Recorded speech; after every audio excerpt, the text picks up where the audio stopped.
Green from Sepultura, and you're listening to the FANTASM Podcast. Let's all go to the lobby. Let's all go to the lobby.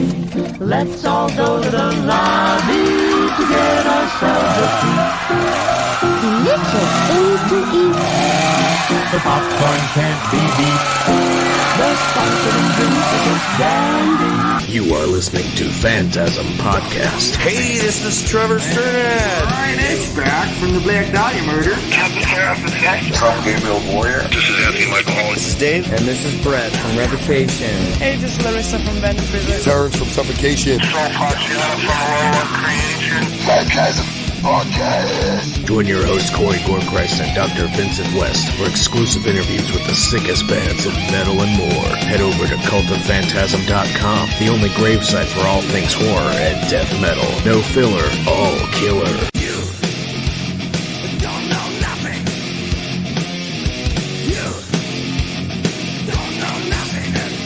What the fuck is up, and welcome to the Phantasm Podcast. I am Corey Gorechrist. With me, Dr. Vincent West.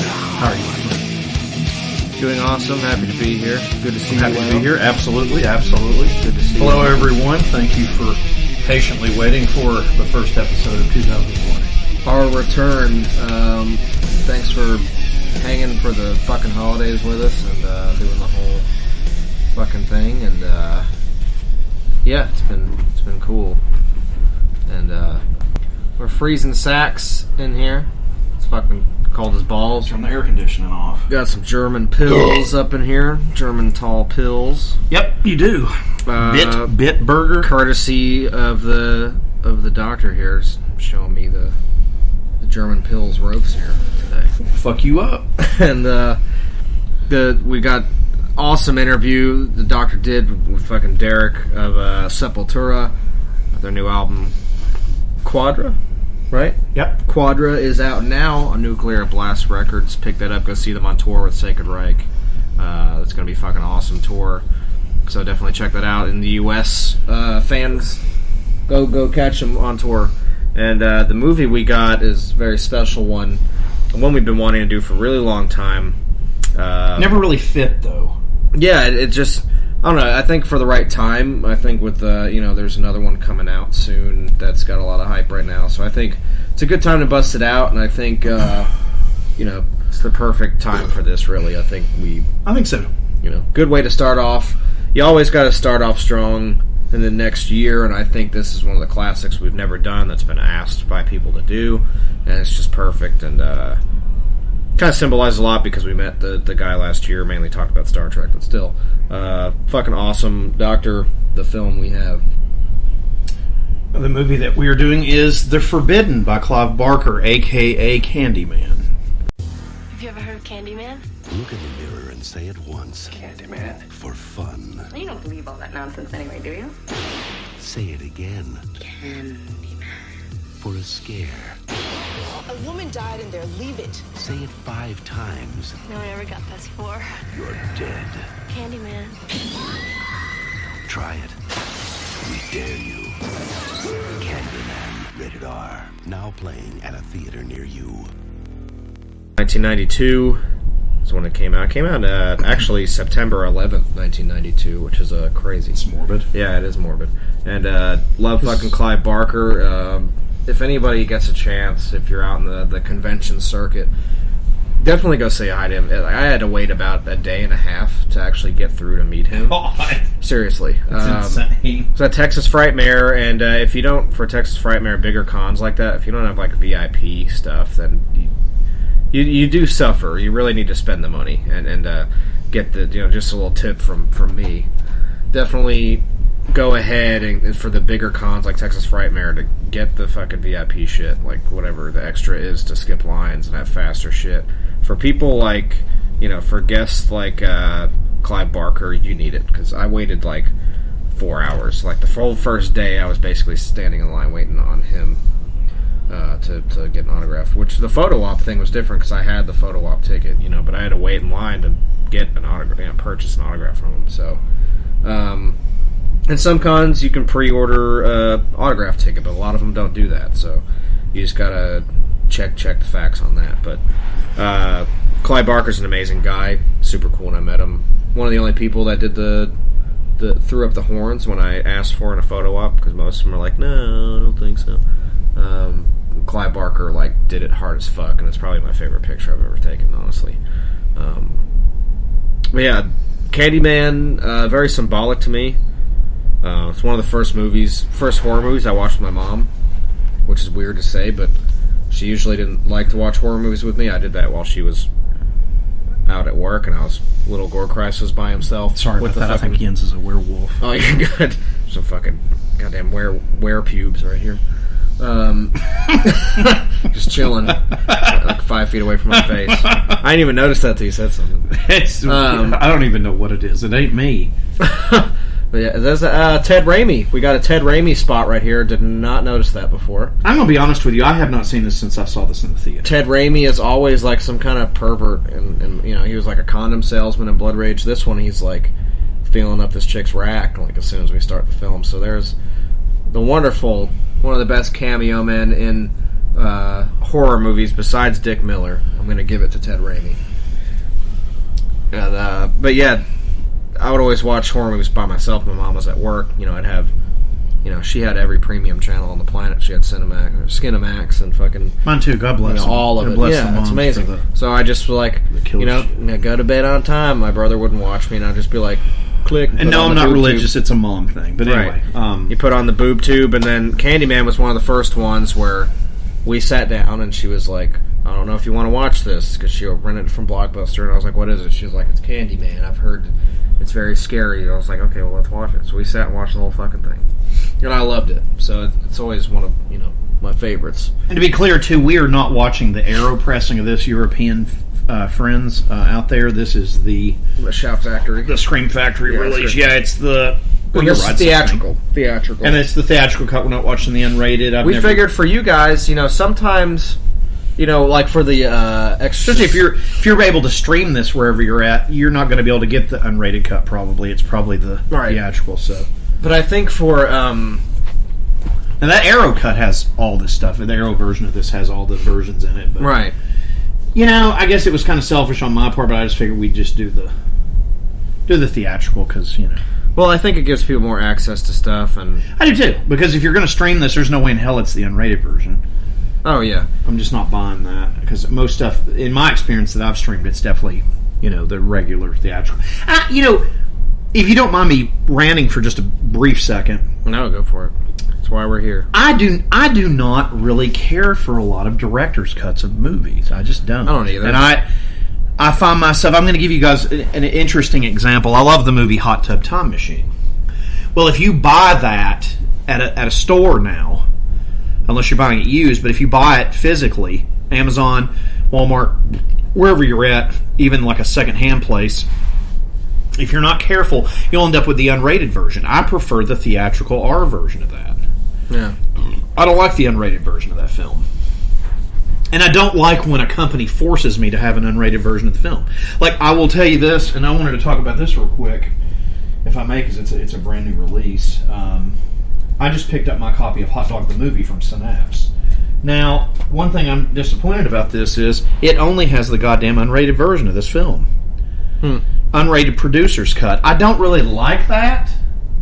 I haven't watched it yet, so I'm not telling you all that it's a bad cut of the film. I'm just saying I want my R cut of the film. Yeah. My favorite movie varies from moment to moment, but we'll just say one of my favorite films, Thrashing, I don't want any cut but the theatrical cut of that film. Right. The point of nostalgia for me is revisiting something from my childhood. I don't want to watch 30 extra minutes of some film that I already know. Yeah. There's nothing wrong, but if you're going to give me both on a Blu-ray package or a 4K package, I'm fine with it. If you're trying to force me into just having one version of the film, I'm not interested. Yeah. And that's just me. No, you should definitely have variety and do both, if you're going to fucking do it.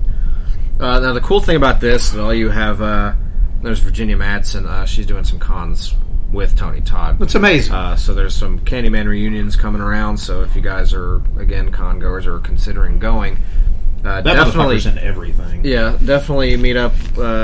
Say what's up to Tony Todd. Super cheap signer. Just really cool dude. He stands outside of his desk and shit. He's always just fucking outside with people hanging out. He's a nice person. He's such a good dude, and for such an iconic actor, like it's awesome to see that. So definitely say what's up to Tony Todd. Virginia Madsen never met, but I've heard great things. So say what's up to her.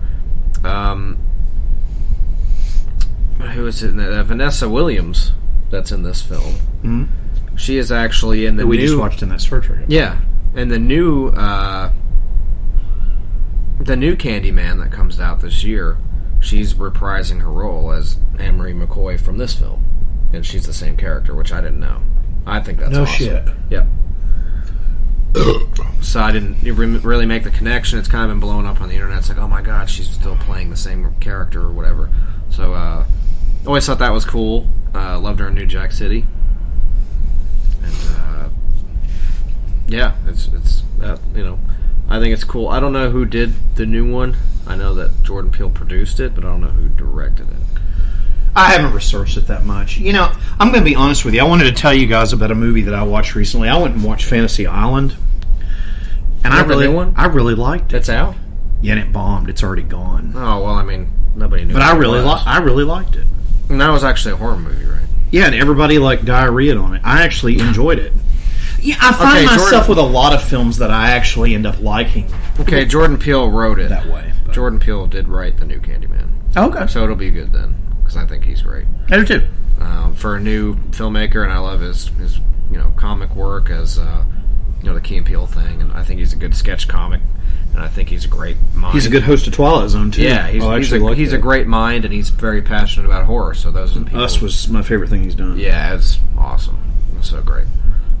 Tim and Eric, awesome show. Anyway, yeah, but I just think he's the perfect person to do newer stuff, and I really enjoy his vision for horror because he actually has a very good understanding of it. So I've got a clue. You got the wear hairs. We got just gotta get rid of this.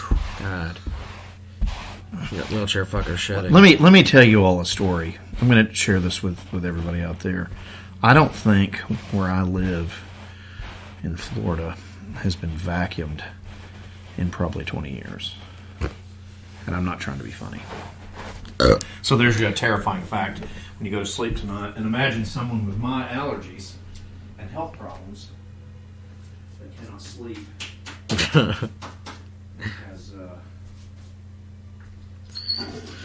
stuff like that happen. Flush is where pubes down the toilet. Flush is where pubes down the toilet. But so that's another mystery. Toilet. And so, the other question I was going to bring, because we've recorded in the Dr. West, or I always wonder if I'm going to end up wrapped up in that. What? Oh yeah, that giant fucking plastic thing. It's like, how many people have you killed, wheelchair fucker? He's like, oh. And I wanted to let everybody know that we have a new podcast coming out, and there's going to be some different folks on that podcast that I'm doing, and we have some new friends. I will not be attending. This is this is something. This is Doctor's creative ambition, of course. Not to worry, we still got Phantasm Podcast that'll always be here. Yeah, cultofantasm.com, our new website. Thank you guys for checking that out as well. All of this will be on there, and you can still find Phantasm on there. It's still Phantasm, still is Phantasm. Godless Heathens is just the Doctor's new.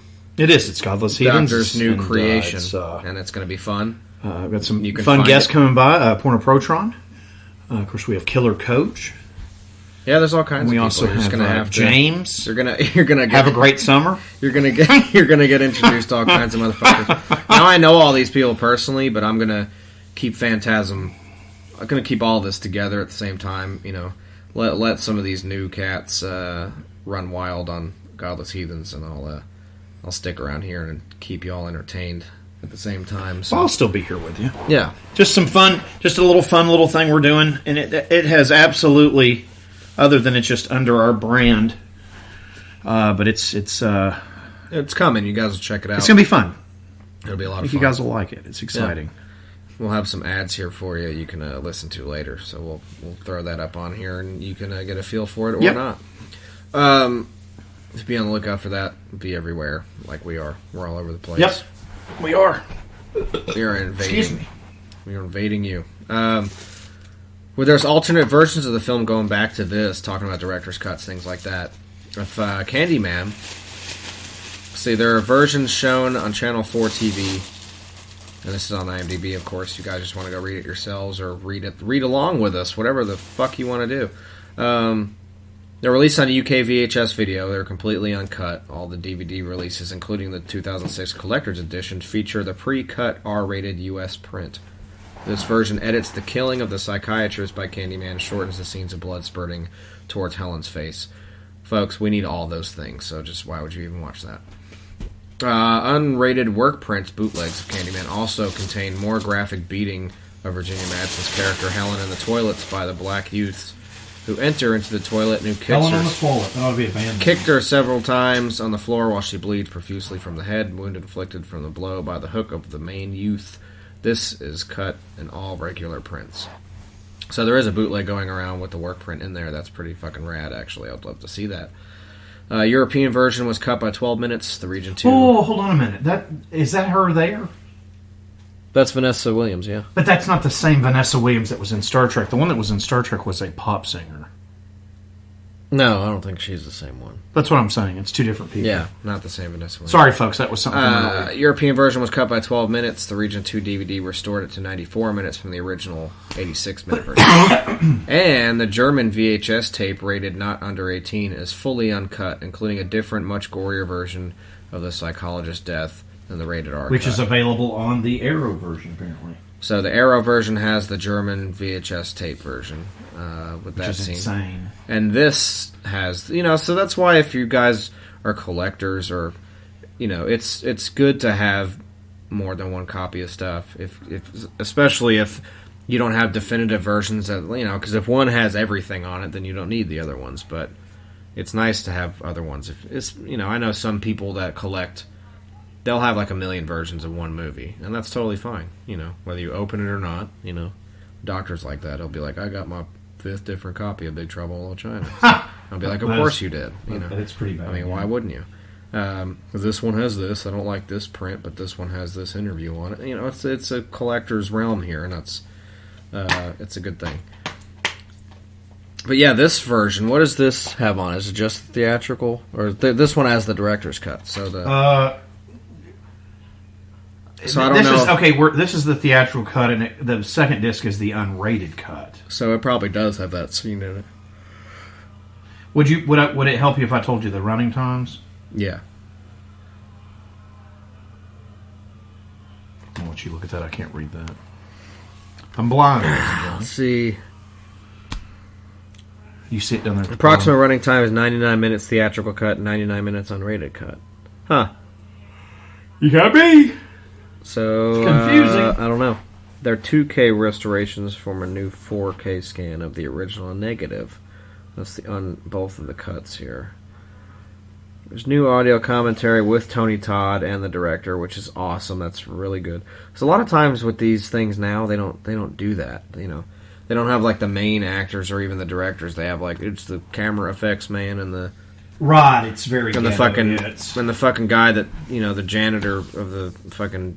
Well, that's like that Scream Factory release of fucking Big Trouble, which we both have. Where's my Kurt commentary track? Or even Kim Cattrall. There's nothing. Her either. There's no fucking Screaming Mad George. There's nothing.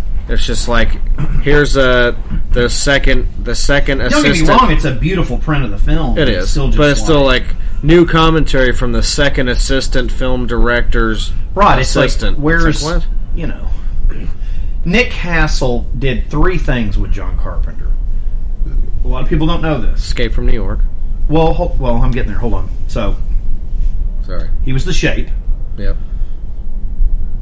To the whole film, except for the unmasking scene at the end, or the Shite in German, right? In Scotland. He created Snake Plissken, and he created fucking Jack Burton. Yep.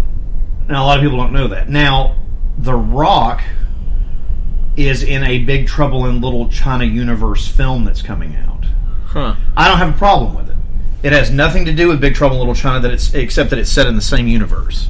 He's not related to Jack Burton. So they're like mentioning Jack in the universe kind of thing? I don't think so. They're going to have like the storms in there? Or? I'm not sure. I just know that it's set in that universe and that it's been greenlit. Huh. And John and his son Cody, I'm friends with Cody, hello Cody, are scoring it. Nice. And this is some stuff you're hearing right now that I'm probably not supposed to be talking about. But it's a go. And I don't have a problem with it because it's just set in that universe. It's not a sequel. It's not related to it in any way, and I don't even want Kurt to be in it. I just rather them just not. It's building on something that's already there that can kind of go back to it without fucking it up. Right. Which is what things should do. And I'm fine with it, and that's cool. I think people should do that instead of taking arcs that are already made and building on it with their ideas whenever they can just do something completely new and still be fans of something and keep it fresh and organic, but not redo something or build on something. They can actually make something new out of something that already is. You know what I mean? Like, I don't know, I can go on about any kind of universe like that, but the reality is, you know, I just don't think a lot of times with the remake shit that they shouldn't even do it. You know, I mean, look, I'm not happy that the film's being made, but I like the shared universe thing better. I'm happy that it's not. I'm happy that it's not related. And honestly, I don't want Kurt Russell now as Jack Burton. I'd rather just leave it alone. You Correct. I mean? Same here. Same thing with Indiana Jones. It's like, can you just leave it alone? Well, that's just like 70. you know. Well, let's talk about this. Why is Scream Factory putting out Escape from L.A.? What a turd. Yeah, that too. That movie is awful. He was too old when that movie came out. That movie's the only good part of that movie is Bruce Campbell is that fucking plastic surgeon. Yeah, that's fucking awesome. But and am I going to buy it? Yeah, because I have all of John's stuff, but I think that's why they did that. It's not a good because movie, they're like a completionist kind of thing. That movie is so bad. It's like a completionist kind of thing, I guess, where it's like, well, we got to put out this one because it's the sequel. It's like that, you know. And I've only seen that one like one time, you know, but it is what it is. I think they kind of did it just to be like, all right, well, now we got this one. And they're like, okay, now we got to buy this one. Now, Corey, being from New York, did you ever live in the New York hood? No, but I went through the Bronx quite a bit when I was younger, and it looks exactly like that. Even now. Why is that? It's fucking been like that for a long time, man. Gangs, and it's just bad neighborhoods, and, you know. It's been bad since after the fucking Holocaust. That's why they call them ghettos. They put fucking Jews in shitty neighborhoods, and then it became gentrification, and blacks being lumped into shitty neighborhoods, and it's just stayed that way. I mean, I will say this movie, I always forget every time I watch this, that this whole thing this toilet thing freaks me out when they go in there and it's like there's blood in the toilet.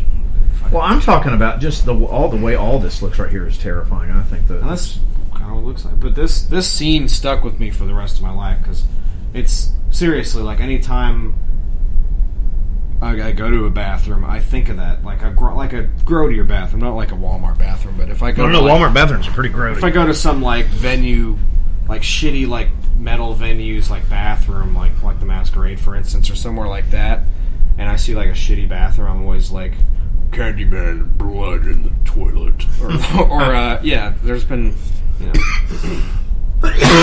or if I'm playing a horror video game like Silent Hill or like The Condemned or something, and I go to there's always like a shitty bathroom where there's like blood in the toilet, and I'm always like, Candyman, blood, toilet. Yep, I agree with you. You're right. Because there's a scene, I guess it's the Virginia Madsen scene. It stuck with me. That's where he fucking hooks somebody, and like you see like their shit fall in the toilet. You know, I feel like I haven't seen this movie since I was little.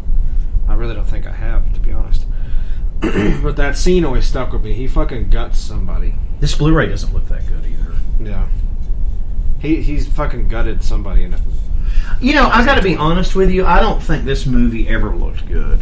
A lot of 90s stuff is like that. It just, and I don't know why that is. They were transitioning from filming, you know, what they were filming to. Well, no, the damn movie was probably shot on fucking videotapes, probably why it looks like shit. Yeah. This probably wasn't even shot on film. Let's see. I mean, you gotta admit this Blu-ray doesn't look that good. It looks like we're watching a fucking DVD. Let's pull up some trivia, and then we'll get to Chuck here with the altering the future. We'll get to that. let's see. Exterior hallway and stairway scenes were actually filmed for a few days in the infamous Cabrini Green housing projects, though the producers had to make a deal with the ruling gang members to put them in the movie as extras to ensure the cast and crew's safety during filming. Damn! Yeah, that's nasty. That's some crazy shit. Even with the arrangement, a sniper put a bullet through the production van on the last day of filming, though no one was injured. Welcome to New York. There was, in fact, a Candyman killer in real life who was different to the fictional Candyman. Dean Carrill was a serial killer in Houston, Texas area, raped and murdered numerous boys from 1970 to 73. Classy. He would lure children into his home using candy from his family's factory. Oh, well, I mean, that's more appropriate for the name. Sounds like a movie we need to make. Texas Candy. Yeah, Texas Candy with that guy from the... Directed by Dr. Vincent West, medical doctor. That's from the Blood Rage guy, and he'll be the serial killer. Right. That would be pretty good. On the DVD commentary, Alan Pohl said that had Virginia Madsen been unavailable, the part of Helen would most likely gone to Sandra Bullock, who at the time was unknown. Interesting. I'm glad she didn't do that. I don't have a problem with her. It would have been weird looking back on it now. Yeah. While investigating one of Candyman's crime scenes, Helen and Bernie discovered that the design of the apartment's medicine cabinet made it a possible point of entry for an intruder. This was not a made-up piece of horror movie fiction. While researching the film, Rose learned that a series of murders had been committed in Chicago in this very way. Madsen was hypnotized and given a trigger phrase on set for her scenes with Candyman. She grew increasingly uncomfortable with this method, so asked for it to be canceled. That's fucked. Okay. There's a lot of crazy shit on here. Yeah, this is like an infamous little tidbit from here. You know, the whole bees thing with Tony Todd. Tony Todd negotiated a bonus of $1,000 for every bee sting he suffered during filming. And he was stung 23 times. Jesus Christ. So he got $23,000.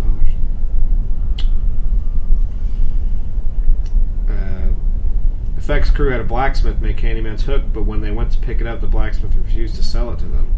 Once he'd heard it was for a Clive Barker horror movie project, the devout Christian blacksmith had misgivings about the project. Interesting. What a fucking asswipe. Yeah.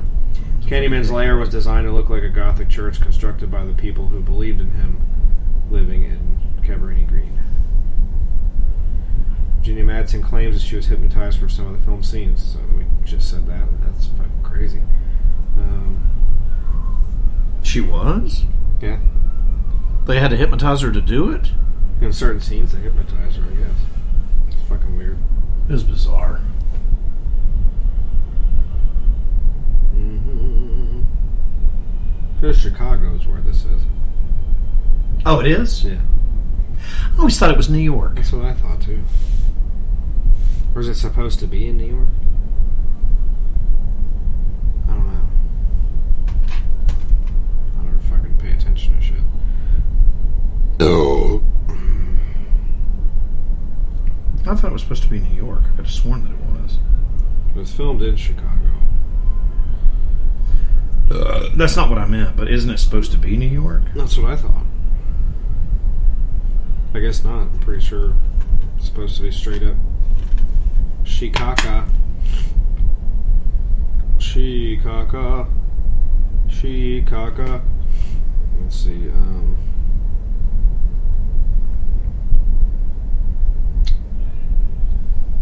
Director Bernard Rose had Virginia Madsen and Tony Todd take ballroom dancing classes so they would have more of a romantic connection when playing their characters. This guy's fucking weird. You know what's weird? This movie, in a weird way, is kind of like Silence of the Lambs. A little bit. There's some controversy with the film is depicting racism and racial stereotypes. According to Rose, I had to go and have a whole set of meetings with the NAACP because the producers were so worried.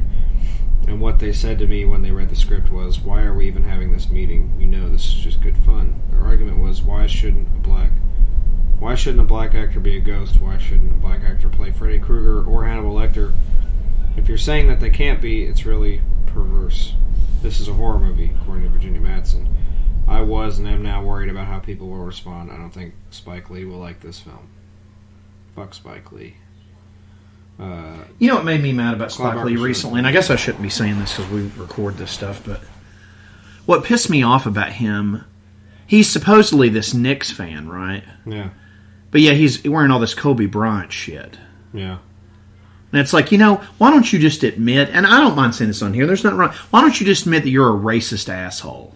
Because he is. He's a fucking racist asshole with an agenda. He is. Fuck you, Spike Lee. Fuck you from Dr. Vincent West, you fucking jerk. I don't like him, man. And so he's always talking shit about fucking LeBron James. It's like, yeah, because LeBron James doesn't play for your shit team. But I also don't like people just bandwagoning shit. Yeah. When someone passes away, and this has nothing to do with Kobe Bryant, when someone passes away, you should mourn them because you enjoyed whether they were an athlete or an actor. You enjoyed them or whatever. But you shouldn't do it to make some kind of political stance. And he's a fucking asswipe. I hate that fucking douchebag. He really is. He's an agenda asshole. Is he a talented filmmaker? Absolutely. Do I like his movies? Absolutely not. But I think he's a racist douche. And I think he has an agenda. And I don't like anybody white, black, green, brown, orange, that has an agenda. I just don't. I don't like filmmakers with an agenda. And one last thing. Once Upon a Time in Mexico should have been best film. In Hollywood. Thank you. That one should have been filmed too, actually. But no, it should have been. Or Joker. How in God's name you made that fucking Korean piece of shit film. If you guys didn't watch it, because I was watching it, he has a translator there even though he can speak perfectly English, just to be fucking, Yeah. It's like, why don't you go back to Korea with your shit film? I don't like that fucking guy anyway. That fucking, if you've ever seen that piece of shit movie he did with fucking Christian Bale, that fucking Ice something or White something. It's the same director. He did some fucking dumbass fucking pseudo fucking hipster IPA fucking hard malt Blue Moon fucking knocked up cunt fucking redneck fucking bearded I'm a hipster but I'm just white trash fucking skull fucker movie. I can't remember what it's called. Other movies are like that. Ice Tipper or something like that. I can't remember. It's some hipster like Ice Tipper. Some kind of fucking... Actually, hold on. I'll ask Wiltshire fucker. You need another beverage? Yes. No, I got that other full one. You're good. Hey, Well, that guy looks like fucking Ben Franklin. What's the name of that fucking movie? This guy seriously looks like Ben Franklin. I think he's a director or something. Ben Franklin's on fucking... Goddamn. Son of a bitch. Ben fucking Franklin.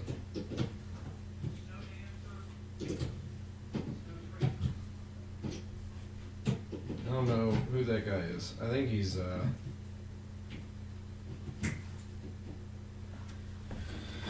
Jesus Christ. Motherfucking Ben Franklin.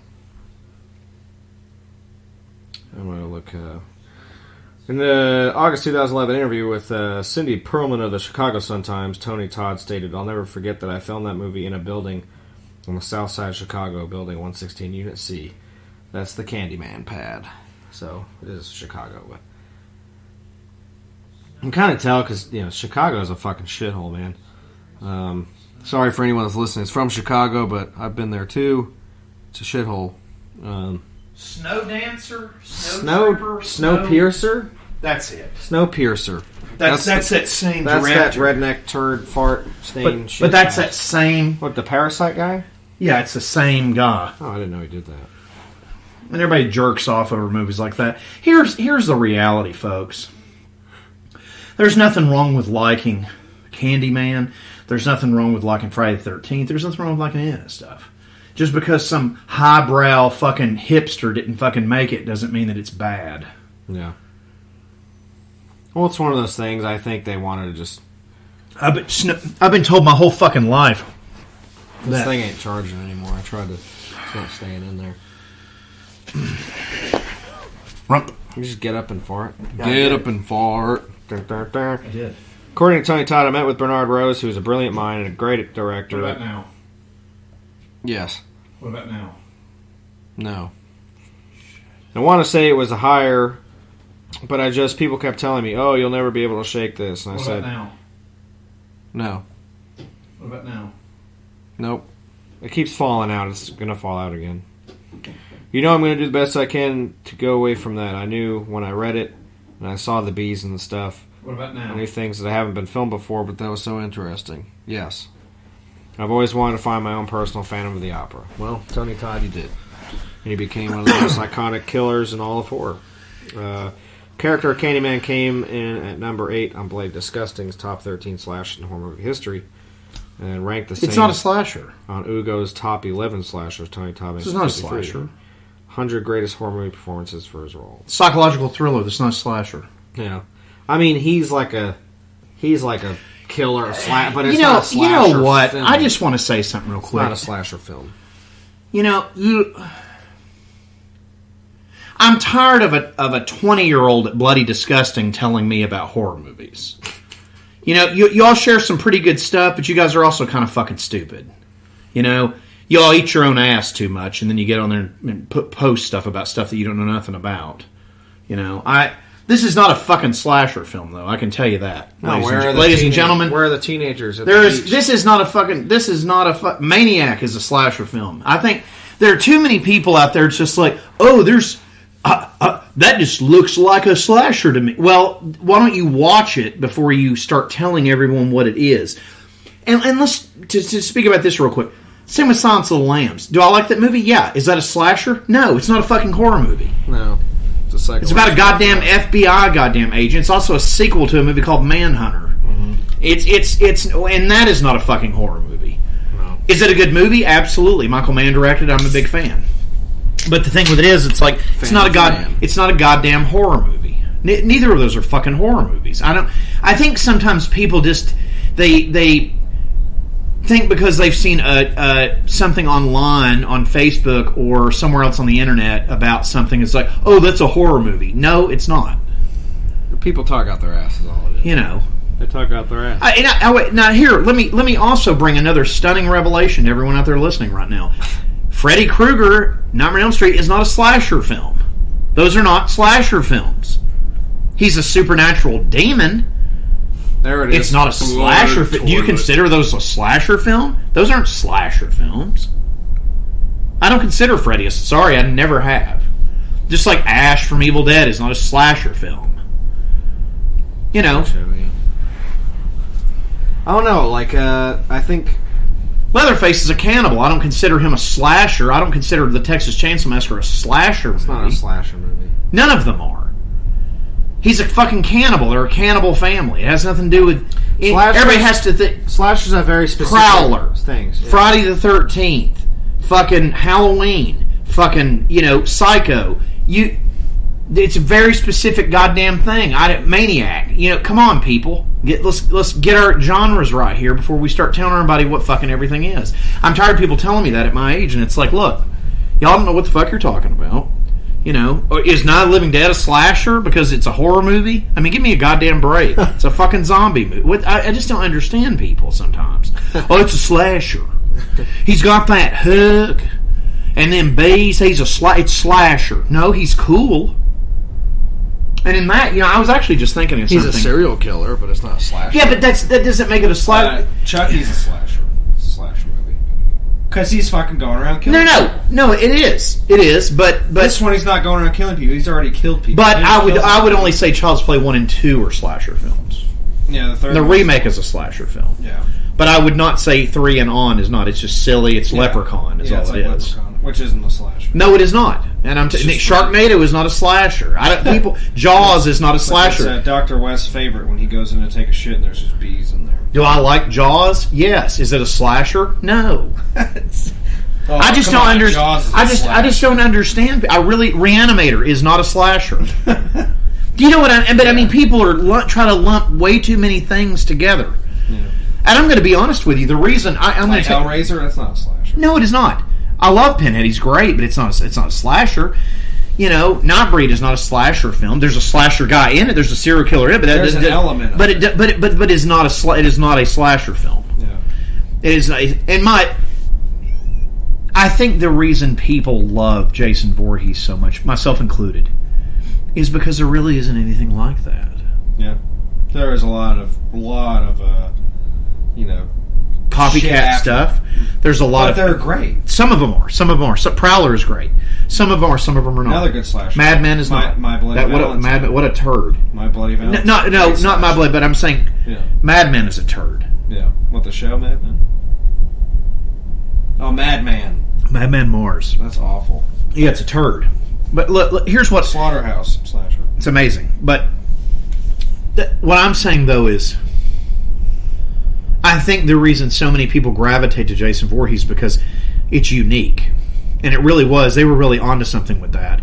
I know that's why Paramount's dying to reboot it. But here's the reality at the end of the day, kids. Do I consider the Danny McBride Halloween movie a slasher? Not really. Is it good? Yes. Do I consider that a slasher movie? Not really. I don't even consider... The only two that I would consider a slasher film are Halloween 1 and Halloween 2. Yeah, those are very... Because Halloween 4 and 5, I like those movies, but it's more about Daniel Harris's character, and he's like, I've got to get you, blah, blah. We need to reunite. Now 6 is a slasher. The one with Paul Rudd, that's a fucking slasher. Because really, slashers have a very basic premise. It's about the killer itself, just like... We're hanging out, some guy comes in here in a mask and kills us right now, throws me out the fucking window, puts you in the toilet, and cuts your head off. Yeah. But I'm just saying, and I get speared through like a fence. I'm just saying, but there's not really much else to it. It's like always a revenge plot. Like Slaughter High. But there's nothing wrong with it. Slaughter High is a good one. No. There's tons of them. I'm just saying that. Thinking of but the reason like that he got bullied as a child, now he's come back for revenge to kill. But all we're really doing, all people like myself, ladies and gentlemen, I'm not trying to include you like that, but myself personally, Dr. Vincent West, I buy a lot of horror movies, but all I'm really trying to do is rebuy Friday the 13th again. Even the original one, with just the mom, because it's one of those things where what you're really doing is. Everybody has levels of genre set. I was talking about this earlier with Corey in the car. I don't, Cronenberg. A lot of Cronenberg stuff I don't like because it's body horror. I don't like that. If you like that, that's fantastic, audience. I personally don't. Does it have its place? Absolutely. Am I a fan of it? No. It freaks me the fuck out. It gives me the willies. It's very effective. But I'm just saying, my favorite Cronenberg movie, if anybody's interested or ever paid attention to anything I've said on here, it's The Dead Zone and Scanners. Those are the only two films that he did. The only other alternate mention that I would throw out there for folks is I do like Dead Ringers, I do like Rabid, and I do like there's two more and I can't think of them. One of them we've done on this podcast. The Brood. I love The Brood, and I love fucking. Shivers. Yeah, Shivers is great. But here's the whole thing. Those are not movies that I like cuddle up with and watch. Neither's Candyman either. I personally, I'm watching this right now. Candyman is a very slow film. Yeah. And that's what I'm saying. This is not a slasher. This was a slasher. He would have already killed him through Samantha thing. It's just not what this is. Yeah. And I don't know where people do that. People... And there are people that don't know what the fuck they're talking about. I mean, I don't think Tony Todd would call this a slasher. Yeah. I don't know. I don't consider it a slasher. I mean... It's more of a psychological... I never considered it, and I probably made a lot of people mad with the Nightmare on Elm Street thing. I don't consider that a slasher film. I just don't.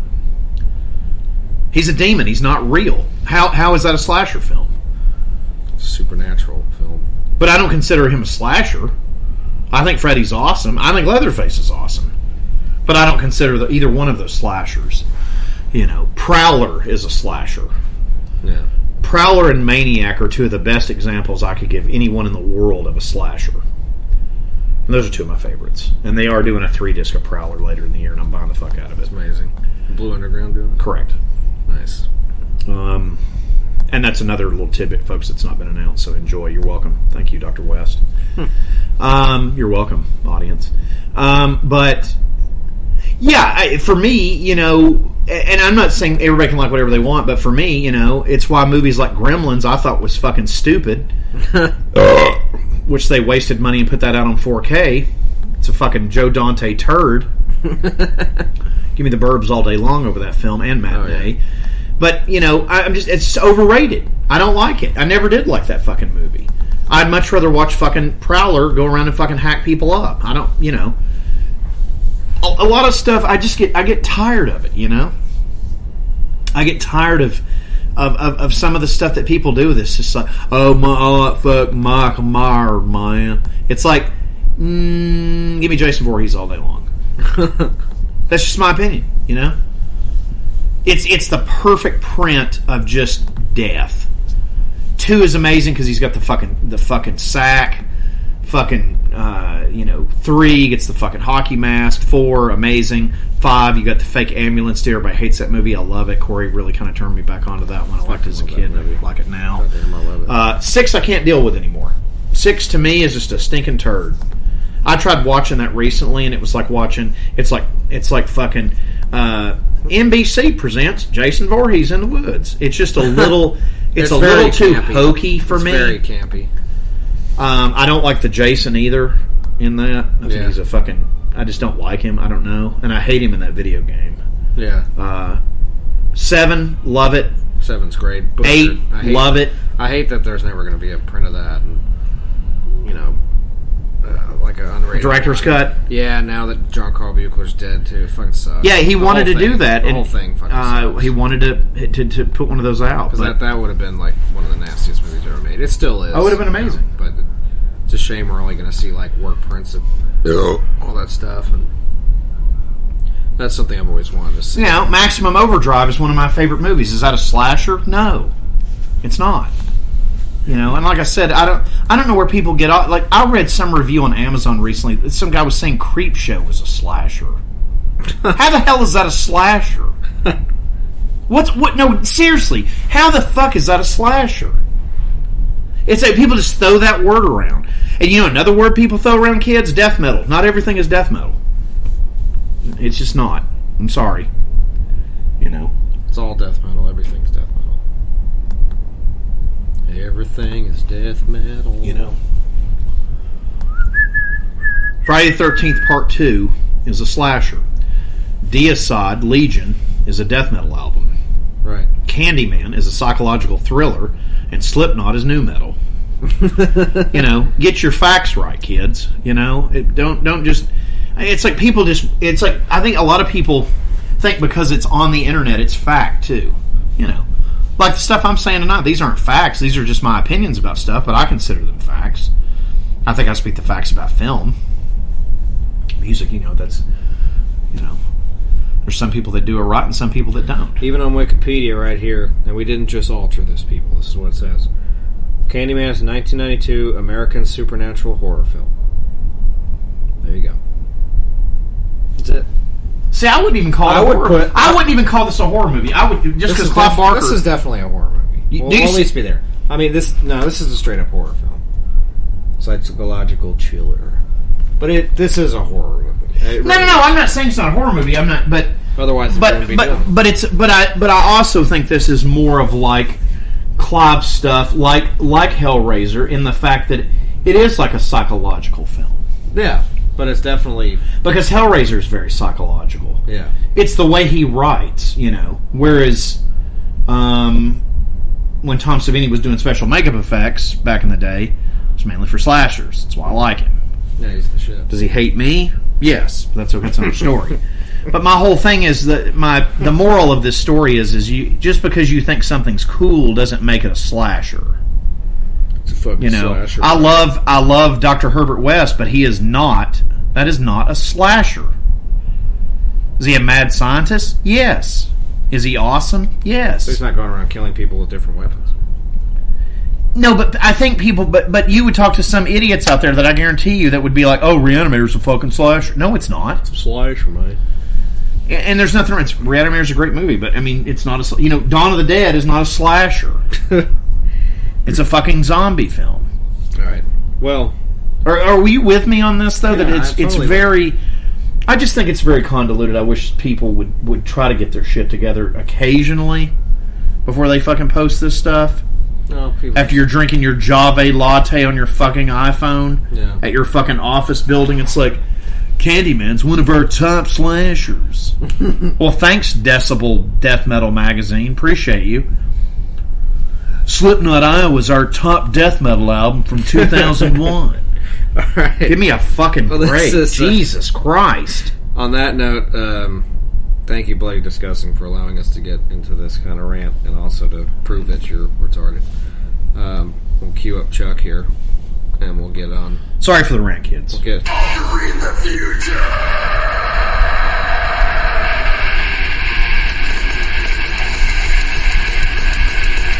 Thank you, Chuck. This is going to be fun because we've never done this year before, which is rare because at this point, normally it's like 85, 86, 85, 86, 87, 85, 86, 82. So it's like we're going into 92. We haven't done it before.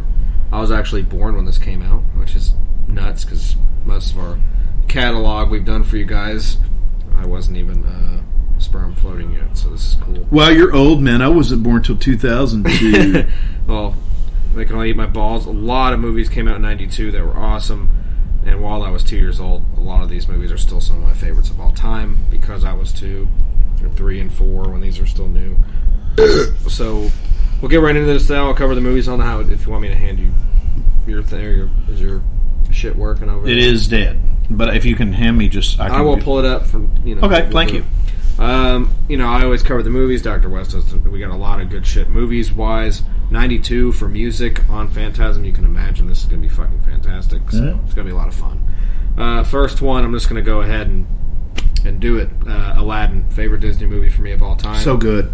Just talking about this the other day with somebody. I actually canceled my Disney Plus recently, and then I went out and bought the Target, the Target edition of the 4K Aladdin. Digibook, yeah, with the Digibook and all that crazy shit. The little booklet, 12-page booklet thing they got in there. And I haven't actually opened it and looked at it yet, but it's fucking awesome. So I went out and bought that the next day. Another thing we talked about, this is really weird, Reservoir Dogs. We were just talking about how Dr. West doesn't tip regularly. So you're like, he's the new Mr. Pink of this podcast. Be that as it may. But you guys will never know if it's Dr. West in your restaurant or not, so you'll never know. Which he does tip. He just sometimes he's an ass. That's fine. I'm an ass when I get treated like an ass. So. A League of Their Own, 1992. That's a terrible movie. It is terrible.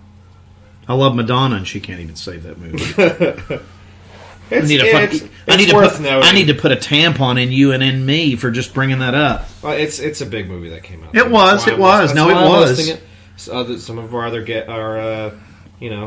listeners that have tampons in will be like, "Ooh, I love that movie." So okay. Well.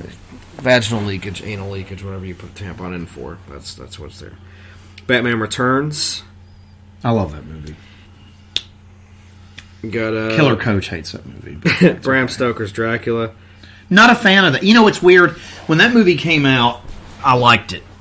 If I try to watch that now, is that the Keanu one? Whoa, Gene Hackman. It's Dracula, dude. Isn't Gene Hackman? No, it's not. It's fucking Gary Oldman. Gary Oldman, that's right. But he's like, whoa, it's Dracula, dude. Yeah.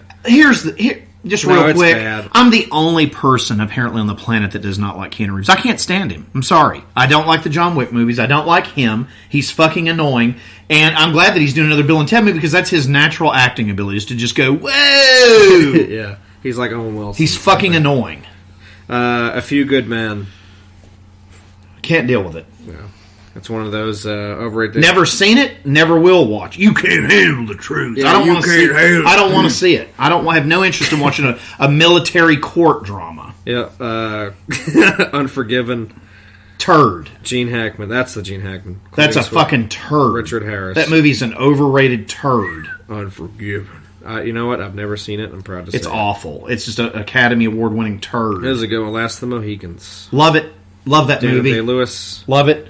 That is a fucking fantastic movie. The guy that wrote the book was from Cooperstown, New York. I know exactly which trail he was talking about in the film because I've been there. So nice. It's awesome. Yeah, the guy. That's awesome. It's a great. The guy that wrote it was from upstate New York and wrote it there, and all the stuff from the movie is supposed to. It's a very good movie. It's a very good movie. Basic Instinct, one of my favorite movies of all time. Paul Verhoeven is my favorite director. It's a very good movie. Loved it. I love Michael Douglas. Sharon Stone's fucking hot in that movie. I actually like that chick Roxanne that she's like banging too. She's like bi with or whatever. She's like, we do coke together and scissor. Yeah, it's fucking hot as shit. It's just a great fucking movie. It is a good movie. Michael Douglas. Don't ever see it on a date though, because I watched it. I saw that movie on a date. That's my. No, listen. Do you want to hear the story? Do you want to hear a Dr. West story? Species are like my personal blanket movies. Now hold on a minute. Hold on a second. I'll never be like, hey baby. I was on a date. Can't believe you watched that on. No, listen. I was on a date. I was at the theater. Jesus Christ. And I got fucking jacked off in the theater during that film. That's good. Yeah. And but I still wouldn't. I'd be like, no, I want to win. I put my fucking medical seed all over her fucking all over her dress. She's like, you came on me. But anyway, yeah. So no, it's good shit. And Jerry Goldsmith did the music, and Jerry Goldsmith did all the Paul Verhoeven shit. He did fucking Total Recall, Starship Troopers. Shit. So love him, and that's one of my favorite movies. It's really good. Death Becomes Her. Turd. Never seen it. Malcolm X. That's Denzel.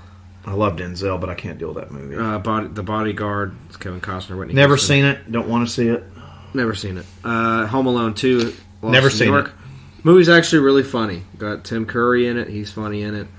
For a sequel that did need to be made, it was actually really funny. And never seen it. Wayne's World, which is love it. Everyone compares us to Wayne's World. If you want to do that, fine. They do. I don't care all the time. What? They're always like, hey, party on. Excellent. Who said that? Some of my friends do. Not about the podcast, but mainly about me, because they think I'm Wayne's World. It's like whatever. Because I wear a fucking hat and I have. They're saying that to me? No, about me. Yeah, because that'll end you up on a stretcher. Alien 3, turd. Yeah, it's bad. Lethal Weapon 3. Turd. My Cousin Vinny. Turd. The movie's funny. I don't care. I think it's pretty. Sister Act. I've never seen it. White Man Can't Jump. It's another racist turd. Yep. The Mighty Ducks. Can't deal with it. Bad Lieutenant. Can't deal with it. The Patriot Games. Honey, I Blew Well, Up yeah, the 92 Kids. is a bunch of turds. That's This is pretty bad. Honey, I Blew Up the Kid. Why is he coming back for Honey, I Shrunk the Kids sequel? Rick Moranis. I don't know. But now for Ghostbusters. Money? You know why? Money. Because no money in the world would ever make him do Ghostbusters again because he knows it's going to be a turd. But everyone else is like, yeah, I'll take that paycheck. One of the only movies that came out, apparently, that's good in 92 was Buffy the Vampire Slayer. I'm going to be honest with you about that movie. The only reason that I like that movie at all... Luke Perry? I love the show. Luke Perry? I love the show. I'm a huge Buffy the Vampire Slayer fan. I love the show. Thank you, Douglas Dobbs, for getting me into that show when I met you. I love that show. Thank you, Jamie, too, to his wife. I love that show. I do. I love it. Angel, not so much. That movie, the only fucking good part about that movie is, and I'm going to go from least important to most important, Christy Swanson sucks. She couldn't act her way out of a paper bag. So Donald Sutherland is awesome. Rutger Hauer is even better. Pee Wee Herman is even more amazing. And Luke Perry is the only reason that I like that film, because I love Beverly Hills 90210. Yep. Yes, you did, but I still wanted to explain it. Yep, no, it makes sense. Beethoven was huge when I was younger. Turd. Never liked it. Never liked it. Sneakers is a great movie. It is. I see it right there. Yep. Universal Soldier I loved. Good movie. Cool World is cool. Army of Darkness, of course, which we have done on here a long time ago. Actually, Army of Darkness was not released in this country until 1993. That's right. 92 was overseas. So I'm sorry that is incorrect. Well, for our European fans, 1992. Sure, but it's not. For... Muppets Christmas Carol. It's good for Christmas shit, whatever. Twin Peaks, Fire Walk with Me. It's fucking awesome. Love it. Love all that shit. One of my wubbies, Three Ninjas. Love all three of them. They're fucking amazing. Encino Man. It's love it. Awesome. Under Siege. Not a fan. Yep. Fern Gully. Not a fan. I watched... I'm going to go ahead and say it. The only time I've ever seen that movie, I was touched inappropriately, I'll say. So I do not like that movie. Because it reminds me, like, oh, what's that? Where's that going? So. Is that your Fern Gully? Yeah, it was going in my Fern. Yeah. That's awful, dude. Yeah, it's pretty bad. That's morbid. Is that Sleepwalkers? Yeah, Sleepwalkers was... That's a Stephen King turd. It's an incest turd, too. It's like, I'm going to fuck my cat mom. And she's like... Yeah, I can't deal with it. That movie is fucking weird, dude. Wheelchair fucker likes to masturbate to it. Because he loves cats so much. He's just like, yeah, Sleepwalker. He's like... and he fucking sheds his fur up here where we can't record. Yep. All right, Hellraiser 3. That is my favorite... Have we done that one? No. That is my favorite film of that series. And, fun tidbit for everybody out there that hates the third movie, it's Doug Bradley's favorite, too. Yep, and it's got a fucking Armored Death Saint. Angel. Is it Armored Saint? Armored Saint, baby. What's the one Death Angel's? Armored Saint. Death Angel did not do that. They did Leatherface. Leatherface, that's it. That's it. Different 3 movie. Pet Sematary 2.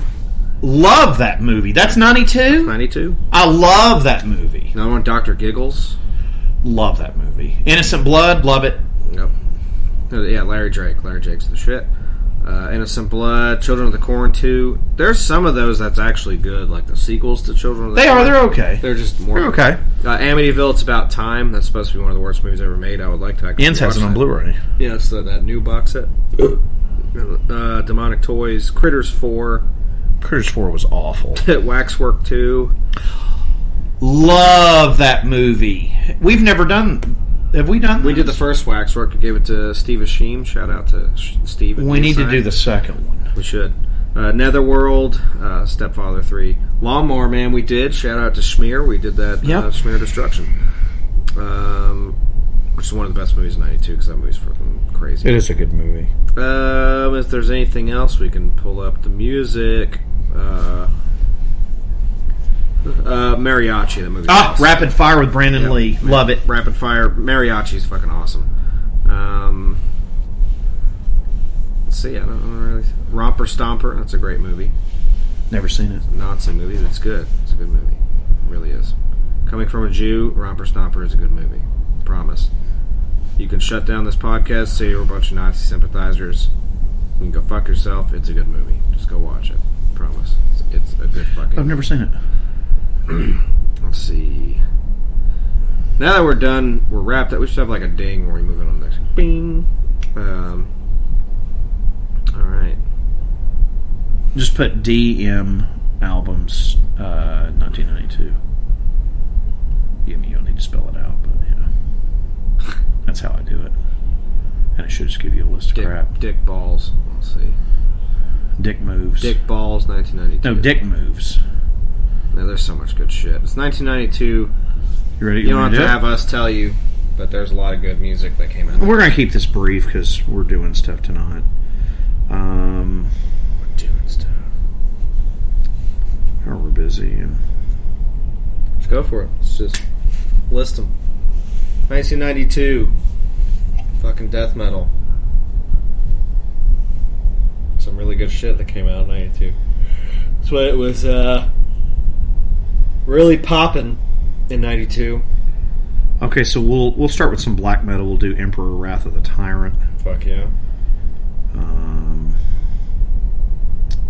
Do some Doom stuff, As the Flowers Wither from My Dying Bride. Love them. A Vision of Misery from Sadist, little thrash crossover. Fuck yeah. A little Beyond the Crimson Horizon from Solitude Aeternus. I actually really like that band. They're like Doom shit, but I actually always thought they were kind of cool. Autopsy's Acts of the Unspeakable. Yep. Which, if y'all haven't listened, we've had both those gentlemen on here. I'm just going to say this just because I know everybody likes this band, but I think they're overrated. That's Epidemic of Violence from Demolition Hammer. I do not like that band, but there you go. That's all you're getting. Shadows in the Deep from Unleashed. Great record. Let Us Pray from Vital Remains. Fuck yeah. Penetralia from Hypocrisy. Mm-hmm. The Ultimate Incantation from Vader. Love him. Imperial Doom from Monstrosity. Cross the Sticks from Sinister.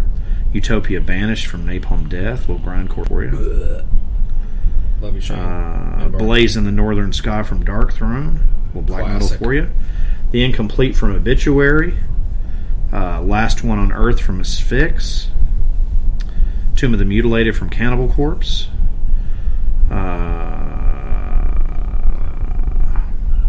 Which, of course, Onward Towards Golgothia from Incantation. Thank you, John.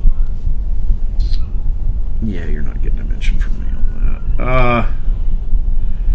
Now, people will argue with me on this. I'm actually going to go ahead and just tell it in the way that I think that it is. So number 2 is going to be Legion from Deicide, and my number 1 record from that year is still Retribution from Malevolent Creation. Fuck yeah. That's still the best one, for sure. Well, from that year, I think it stomps all that stuff. You know, Tomb of the Mutilated is a really good record. You know, there's stuff on the Utopia Banished is amazing, but yeah, I think I covered it all. I left out the stuff I didn't want to talk about. We'll do with that. A couple of those bands I think are overrated, and I'm not giving them any. I'm just not a fan.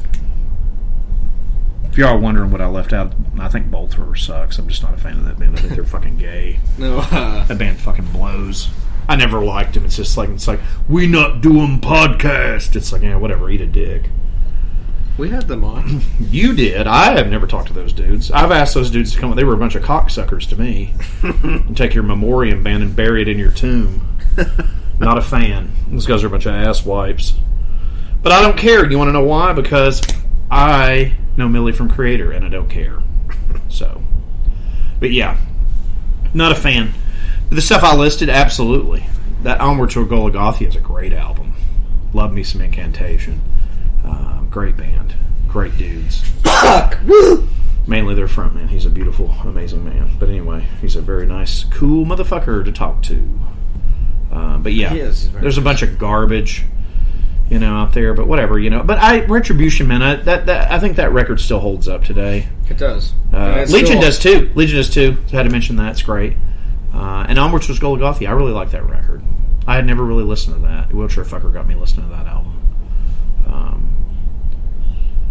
When I first listened to Incantation, it was a lot of demo stuff back then. So yeah, but I like them. That band's great. I haven't watched a damn bit of this film. Tony Todd is sticking his finger in a chocolate baby's mouth. I don't know why. It's kind of weird. This movie's very weird. This movie's very slow. Yeah. Well, it's psychological. If it was a slasher, we'd be getting like 10 kills. Well, and that's what I'm saying. I think this is a different type of experience. And a lot of Clive Barker stuff is like, is it real? Is it not real? Am I in hell? Am I not in hell? I don't know. And I tell you, one of your favorite movies, I tried to watch Nightbreed probably a year ago, and I fell asleep during it.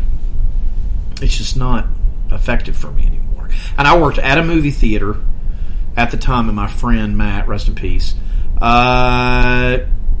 all about it, loved it, and I liked it too. But for some reason, that movie has no staying power to me. And every time I try to watch that, all I think of is that Danny Filthfruit going on stage, just like I can't deal with it because he's apparently like, I love that movie. It's like, I'm sure you do. No. It's like I just can't deal with it. I try to watch it. I love the Deckard character, and I think that's cool. But Craig Sheffer couldn't act his way out of a paper bag. Yeah.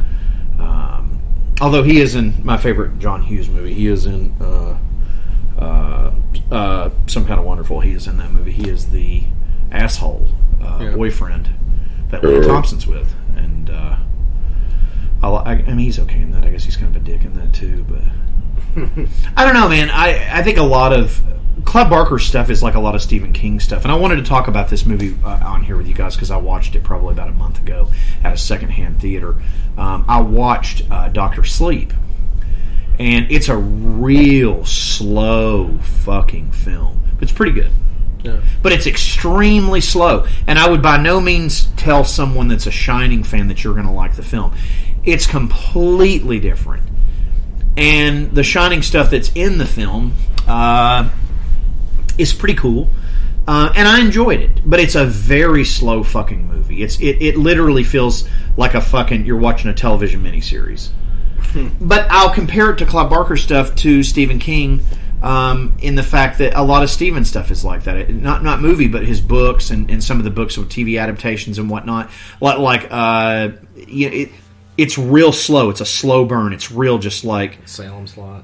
Yeah, it's not that any of this stuff is even the original It. None of this stuff is bad. It's just a slow, like, you've got to really sit there and just kind of sink your teeth into it. So Dr. Sleep, I recommend it. It's good. I'd give it 2 out of 5 stars. It's not something I'm going to buy, but I did enjoy it. I would watch it again, and I don't like Ewan McGregor, and I actually enjoyed it. Yeah. I'll also defend that Birds of Prey or Harley Quinn movie, whatever the hell they're calling it now.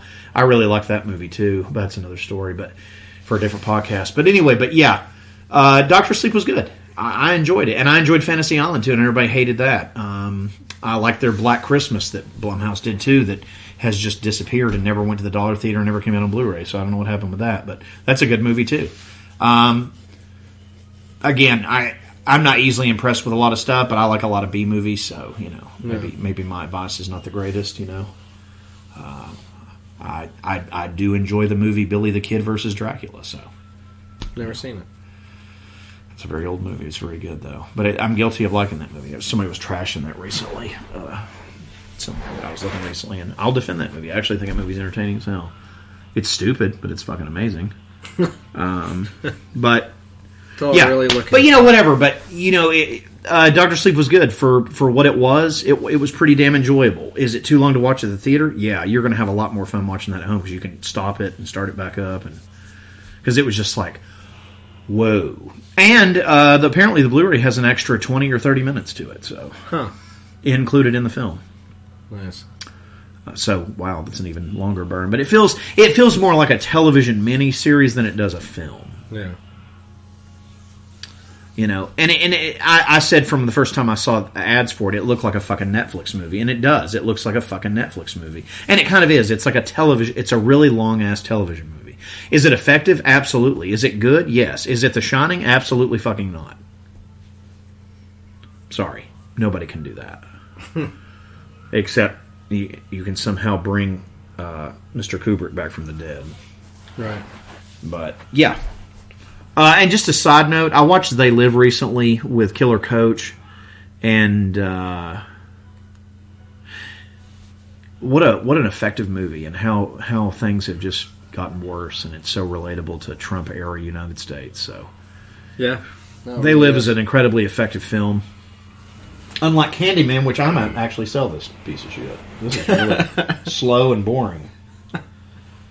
Well, full disclosure, kids, I like Tony Todd because he is Commander Kern to me, always will be, from Star Trek, Deep Space Nine, and Star Trek, and Next Generation. Oh, here we go. He's finally. But he's cool. He's just not in the film enough. Like, we're finally getting to see Tony Todd kill somebody right now. Just rake this motherfucker's back in half with a hook, which was nice. But the print of this doesn't look that good. I'm curious if the unrated version looks better. Maybe this Blu-ray's just they skimped on it or something. I don't know. And that's another thing about movies from 92. They look like they're from 92. Yeah, they really do. This movie just looks dated. Not Tony. Tony looks awesome. I'll tell you a bad movie, man. I tried to watch Candyman Farewell to the Flesh recently. Woof, what a stinker. That's pretty bad. Is that Scream Factory too? They put that out? They put it out way before they put this out, too. And it is a stinker. That movie is awful. I don't even remember that one. I know I didn't like it either. It's about as good as Beyond Reanimator. Oh, jeez. Which is a bad film. That's terrible. It is. We're going to have to do it on here, though, because it's fun. It's so awful. I don't even know if I've opened mine. I mean, I had to have it, Yeah. I don't know if I opened mine or not. I don't know if I did mine. I can't remember. Well, we've done Reanimator, and we haven't done Bride. No, Bride's the one. Another fun thing I wanted to point out to you guys about this movie, it says Universal Studios. Universal did not put this film out. TriStar did. No. I thought TriStar put this out. Well, but I'm getting there. This movie was put out by Sony. Huh. If you look it up right now, look it up on your phone, it will say Columbia TriStar. Yeah, which is Sony. Correct. Now. No, it was then. I don't know what this Universal shit is. Universal does not own this film. This is a Sony. This was put out that's another complaint I have. A lot of these companies put this stuff out and they just act like, oh, we're just going to put this film out. It's like, I would like the original film logo and stuff on it, I don't want to watch goddamn Psycho and see a Warner Brothers emblem in front of it instead of Universal. I like to have my stuff the way that it is. Yeah. But I don't know. know, man. You know, I was never a huge fan of this movie. I'm not a huge fan of Clive Barker. Just not. I mean, I like him as a person. I like his artwork. I like him. I think he's interesting. Am I a huge fan of his movies? Absolutely not. I'm just not, you know. I like his movies about as much as I do modern John Carpenter movies. I like it about as much as I do The Ward. What a fucking turd that was. You should be paying people to fucking come and meet you, John, because that movie's so bad. Never seen it. It's awful. It's a horrible movie. It's not worth the paper it's printed on that I even bought that piece of shit. Oh, that it's out sucks. on Blu-ray and stuff? It's been out for years. It came out like when we started this podcast. It's awful. What is it? Well, I don't want to tell you about it if you don't watch it, but it's called The Ward. It's the last movie that he did. It's awful. It's just a really bad film. You know. But I think a lot of people, you know what, a lot of people go into stuff and they expect certain things about certain movies. You know. I was never big like I had this discussion recently with somebody. They were talking to me about Sam Raimi. Can you name my favorite Sam Raimi movie? Darkman. Yeah, exactly. It's the best thing he ever did. Love that movie. Hands down. My favorite thing he ever did. Oh, it's great. It is the best movie that he ever made. And Larry Drake's in that too. Yep. But it's an amazing film, you know? And that's it. Period. End of statement. Done. That's it. You know, I don't have a rebuttal to that. It's just an amazing goddamn movie. You know, but there's a lot of stuff that's out there, you know. And I like the sequels to those movies too, even though they're awful, but I do like them. Yeah. But there's a lot of stuff, you know, that he did that I just, you know, like everybody likes that Drag Me to Hell movie. Oh, he's terrible. You know. It's really bad. And I'll be honest with you, I'm not exactly excited he's doing the Doctor Strange movie. I'm kind of nervous about that, but whatever. I don't know. I think it'll be good. Speaking of something I put on the page today, I'm curious what your thoughts are on this. Did you see that Toby, or not Toby, I'm still stuck on. Holland's doing the Back to the Future thing? It's awesome.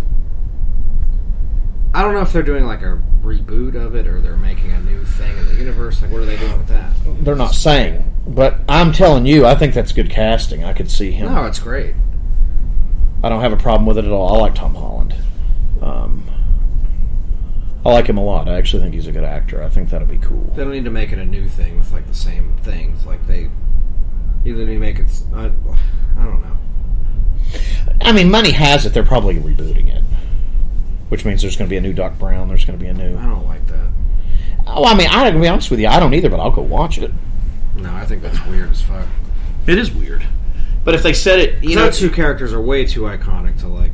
But I'm telling you, I think they're going to do it, though. I'm telling you, they wouldn't have posted it. I don't think they would have. That thing I shared, because you can go and read the article. No, I've seen it. But you know what? I've been saying for years, I've been waiting on Universal to reboot that, because those movies made so much money at the time. Well, you know they're going to. It'd just be weird. It's like who they're going to get is fucking Doc Brown.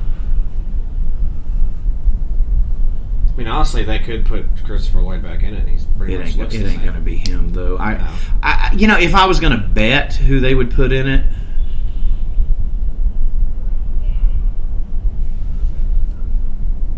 John C. Reilly. There you go. That would actually be kind of funny. That's good casting on you, but I don't think that's who they'll put. No. They'll probably put. I'm probably somebody weird like Will Ferrell or something. They'll do something really weird with it. I don't know. But they have to get something like much older. But here's my whole thing with that. Actually, though, I love that movie so much. The original film, not the sequels. Yeah. I do like the second one. We make jokes about it all the time. But I love that first movie so much, and it is so old now. It doesn't surprise me that they're doing it. And I'll go watch it just because I'm very fond of that. You know, it's something that I don't want it redone, but I know they're going to do it, so I might as well just kind of run with it and just check it out. If I don't like it, I don't like it. You know. I don't know how that movie's so iconic. It shaped the way. But I want to say something to everybody out there. For people that are like, oh, they shouldn't reboot Back to the Future, or there shouldn't be a Top Gun 2, then stop watching your fucking Star Wars movies that they needed to stop making like 30 years ago. Fuck you. I'm so tired of people telling me to fucking... Those are the same kind of things, though. You know, something they didn't need to do. But I'm just saying, but it's okay that these uber nerds want 50 Star Wars films, but I'm not allowed to have a fucking Top Gun sequel. Fuck you. I'm glad they're making a Top Gun sequel. Well, I'm just saying, but it's just bullshit. It's like, you hypocritical fuck. Now, you can't have it both ways, motherfucker, Oh, they shouldn't reboot Back to the Future, but they should make 20 more Star Wars films. Fuck you. Fuck you. They're going to do it. I mean, you can either get on board with it or not. I like Tom Holland. They could have totally cast that wrong. So I like him. No, I think it's brilliant. I think it's fine. And if they do the 85 to the 55, I'm fine with it. Whatever. However they want to do it. If they want to do it modern day and you go back to maybe the 90, that would be kind of cool. Whatever. However they want to do it, I don't care. I'll check it out. I think. And but the Doc Brown casting. I'll be honest with you. If I really had to think who I would put in that role, I think all of them will be in it, regardless. It's like cameo things. I think they'll all be in it somewhere. I don't think they will. I think Universal will bear back. I do. Because Michael J. Fox looks bad, and he is in bad shape. Well, they can, get him looking all right for like a scene. But the thing is, I don't think they're going to do that. I think this is going to be a legitimate rehaul, and I think they're. Well, yeah, but he's not going to be the same character. But they no. But what I'm saying is, I just don't think they're even going to do that. I think this cameo shit. They will, because it'll help sell the film for like. See, I don't think they're going to. If I could be completely wrong about this, but I'll bet you $1 million that they're going to recast every bit of it, and they're just going to leave it be. Now they're going to ask these actors and stuff, maybe have them at the premiere and stuff like that, but I don't think they're going to do that. I don't notice with a lot of stuff when people reboot stuff now, they don't put the actors in that, and I'm okay with it because I don't want to see. But it's also not like I don't want the future. A lot of these reboots. But what I'm saying is like, you're. If they're going to do it, if you're going to do a legitimate reboot of it, you're not going to put those characters. And I'm telling you, they're not going to put them in it. Universal is going to do a complete rehaul on it. They may change a bunch of stuff about it, but I'm saying they're not going to be hat tipping in it. They're not going to do that. They're going to be like, fuck you, that was 1985, we're doing an entire overhaul. And if they came to me and were like, hey, I want you to completely redo this film, I would recast the entire thing, try to keep it as close as I could to the original, and that's it. I would not put any fucking cameos, because it looks dumb. It's like, oh, look, it's Michael fucking J. Fox on his deathbed. Hey, everybody! Yeah. I mean, why would you do that? And Christopher Lloyd looked bad when we saw him. Yeah, he looked rough. He looks like he's funeral ready. Yeah. But I'm just saying. I'm just saying. If you're gonna look, if Universal came to you and I right now and was like, I want you. That's something I used to say in high school all the time. He's funeral ready. No, seriously, it's a joke when I look at people like, man, that motherfucker's funeral ready. But what I was saying though, but if they came to me and were like, look, here's all this money, I want you to overhaul this entire thing, I would not cameo any hat tipping in it, none. I wouldn't either. I think it's a shit move, But I'm just saying, if they come to you and they do that, and you want to reboot it for a younger audience and people to remember the other stuff, they're going to remember it just out of the name title. But if you're actually going to reboot the entire fucking thing, you don't do any hat tipping in it. You just reboot it. Yeah. And if you're keeping with it, but here's the thing: if they frame by frame stick with the exact same story and basically literally remake the entire film, I'll watch it. Yeah. I don't want hat tipping in it. If you want me to forget about that stuff, then just do it. Yeah. Because it has been a long time. And I'm going to be perfectly honest with you, it blows my mind that they haven't done it sooner. Yeah. Because those have been done for so long. And the way they were talking, the interview the article that I read was that they were just doing the first film. So that's kind of interesting to me. And look, they could have picked way worse actors than Tom Holland.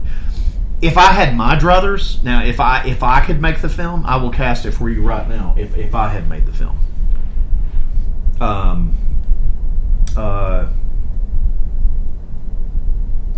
Doc Brown, I would have had. Oh God, what is his name?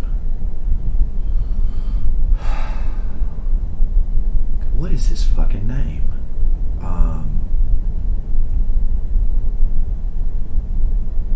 Well, first of all, we got to do Marty.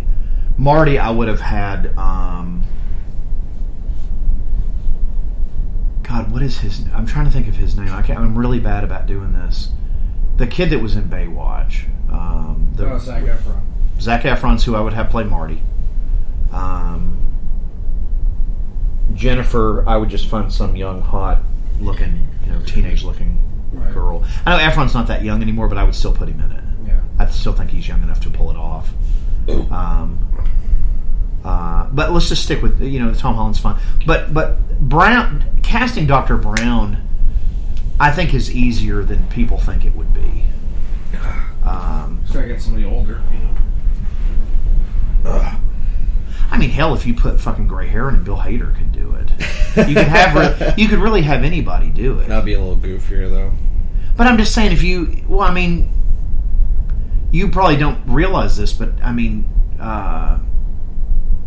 the original Doc Brown, that dude was on fucking Taxi. That's where he got his start. Yeah.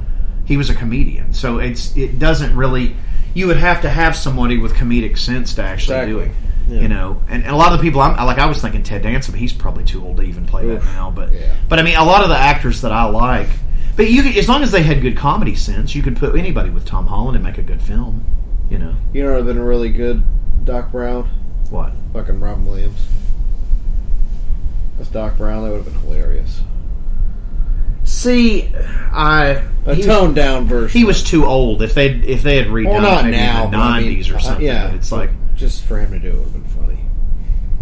But I think maybe. I mean, I don't know. Like I said, casting that, you have to have somebody that's nonchalant, but it's not meaning to be funny, but they're funny.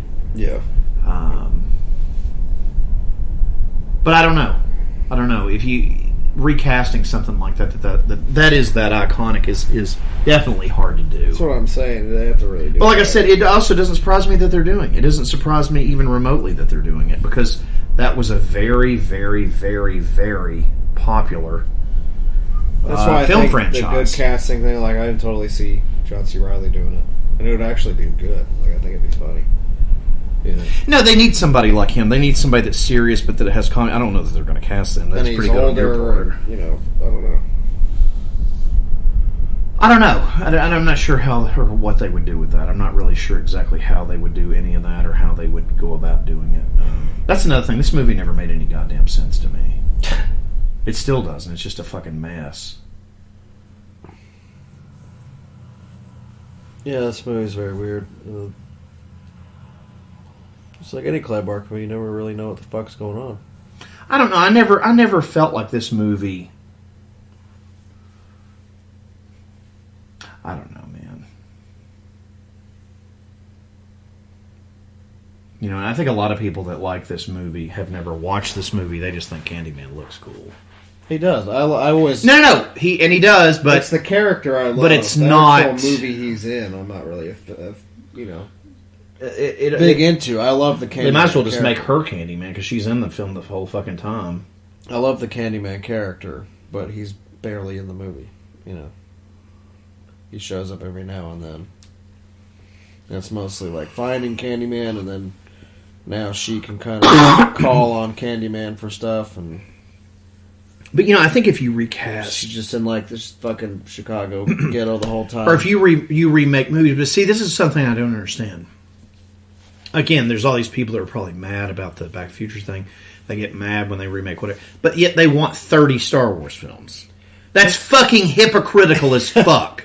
Well, they don't have taste. And I'm going to let you know something. That new Star Wars movie was a fucking turd. It's pretty bad. I fucking hated it. It's bad. And you were like, man, it's really good. You need to check it out, dude. And I was just like, yeah, this is a fucking turd. No, it was entertaining for what it was. I thought it was awful. But I was like, Scott, it was like Doctor's not gonna lie. I'm so sick of all that crap. And that Mandalorian show, all of it. But here's it's the just thing like, with Star Wars, God the people almighty. that watch that don't know anything about anything. That's why they need 30 Star Wars movies. Because it's like, really, if it's not the first 3, they aren't entertaining anymore. Because it's just like, we gotta have... Dude, I cannot even watch... We gotta have 6 Star Wars... We gotta have 6 lightsaber battles. We gotta have more of this, more of that. I cannot watch these things. Rogue One was entertaining. It was entertaining. And I liked the first 3 films, but a lot of this stuff, and everyone man, hates it. I just cannot get into this. They're like, stuff, I fucking hate Rogue One. It's like, that's one of the only actual films that Star Wars ever had, was that one. It was good. It's an actual movie, all the other shit is not. It's just a bunch of, like, green screen room crap. You stand there in front of a green screen with like kendo sticks and fucking turn them into laser swords, and they're just like running around like, I'm a fucking Jedi. I mean, that's the one movie that doesn't have a Jedi in it somewhere. People hate it, you know. There was fucking Darth Vader. It's like, what more do you want? Let me tell you a story, and I brought this up before, I think, when we recorded, but it makes me want to throw up. Rod Roddenberry, which is Gene Roddenberry's son. Gene created Star Trek, if you don't know that.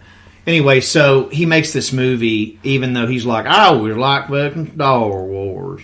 And then he goes up to J.J. Abrams in this documentary, and the documentary is like 11 years old, and he was all like, I just want to tell you, my dad would be so happy about these movies you make. And I know J.J. Abrams was just sitting there like, yeah, I'm king shit. I made my fucking MTV fucking comedy action movies with Carl Urban and fucking shit cast. Yeah. And Simon Pegg that needs to be fucking denutted by Dr. West. I have never liked that motherfucker in anything. But it was just so sickening. And then, if that's not enough, you know who he goes and interviews fucking Teddy Bear Lucas. Mm-hmm. He's all like, I'll tell you, the Force will always be with you, and with my... I just want to be like, damn you, your shit movies. I got so fucking tired of him. I got so tired of fucking just... everyone that I fucking knew or worked with just over-obsessing over that crap. Like, my God, I can't watch that dog shit. How many fucking these turd movies these people just sit through? It's just like, man, that was fucking awesome. Let's go eat fucking Christmas dinner. It's like, look, it was cool when I was like 6. It ain't cool now. It's not. It's old. It's an old hat. And I got news for everybody. That movie, everybody that liked that movie, it came out, it fucking bombed. No, everyone hates that movie. It is bad. It's terrible. It really is bad.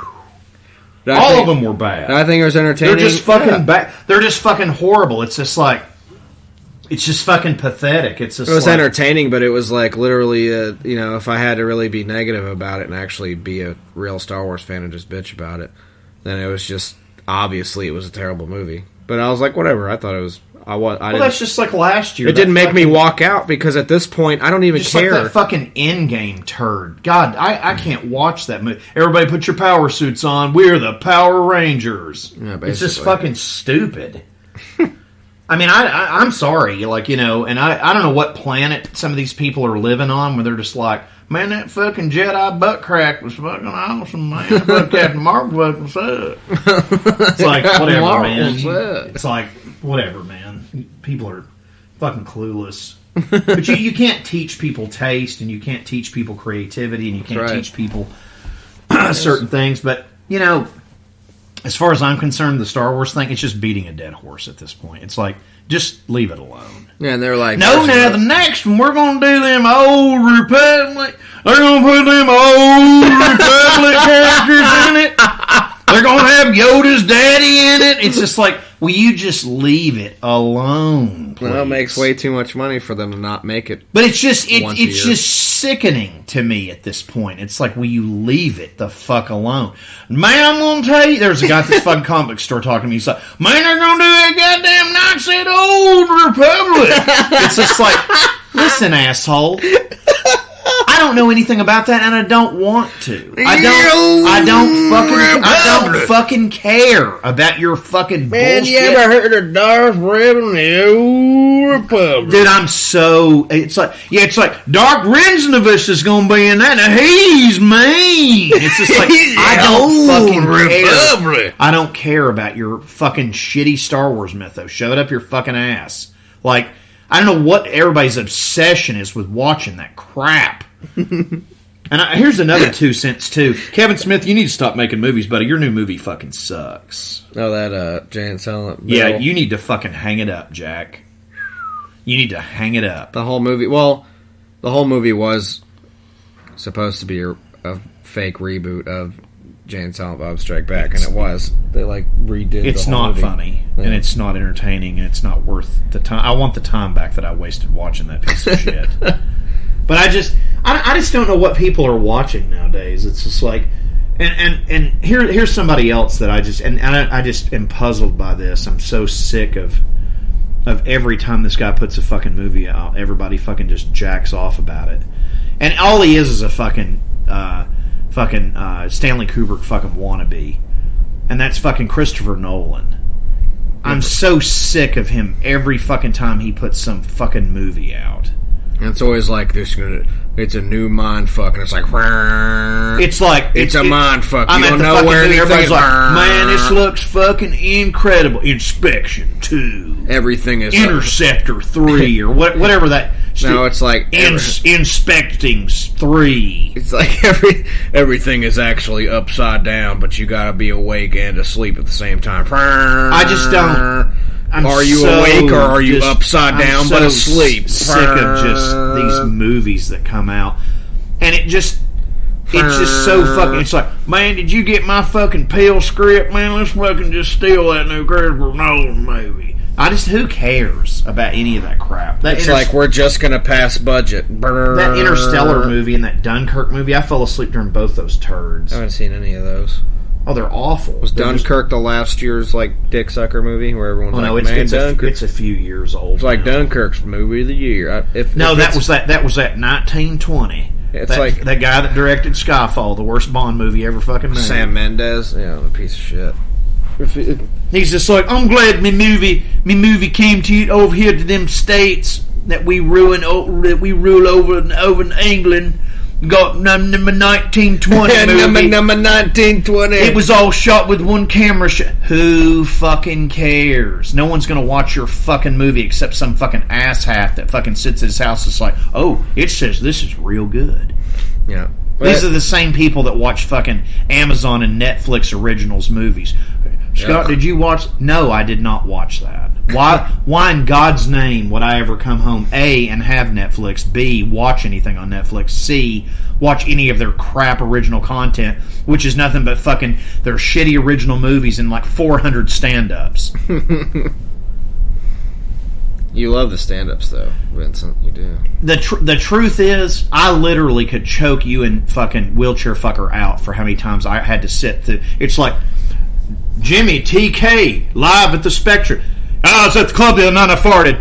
It's like, what is this? Why am I watching this shit? I fucking hate stand-up. Stand-up is like the worst thing in the world, and if you do it, you need to be fucking clubbed to death. There's a reason I actually watch professional comedians. There's a reason Will Ferrell's funny, because he actually is. Yeah. But, yeah, this movie, it's over. I guess we can do our... wrap it up here, because it's what a horrible movie. It really is. It's bad. It was just like, hey, Tony's awesome, but you know, Tony Todd is fucking great, but he's in this film like twice, so it's kind of like, oh, okay, well, we'll go with that there, Tony Todd, and we'll cue up the Tardy brothers here. Be sure to ask them if it's okay to go out with Black Ladies.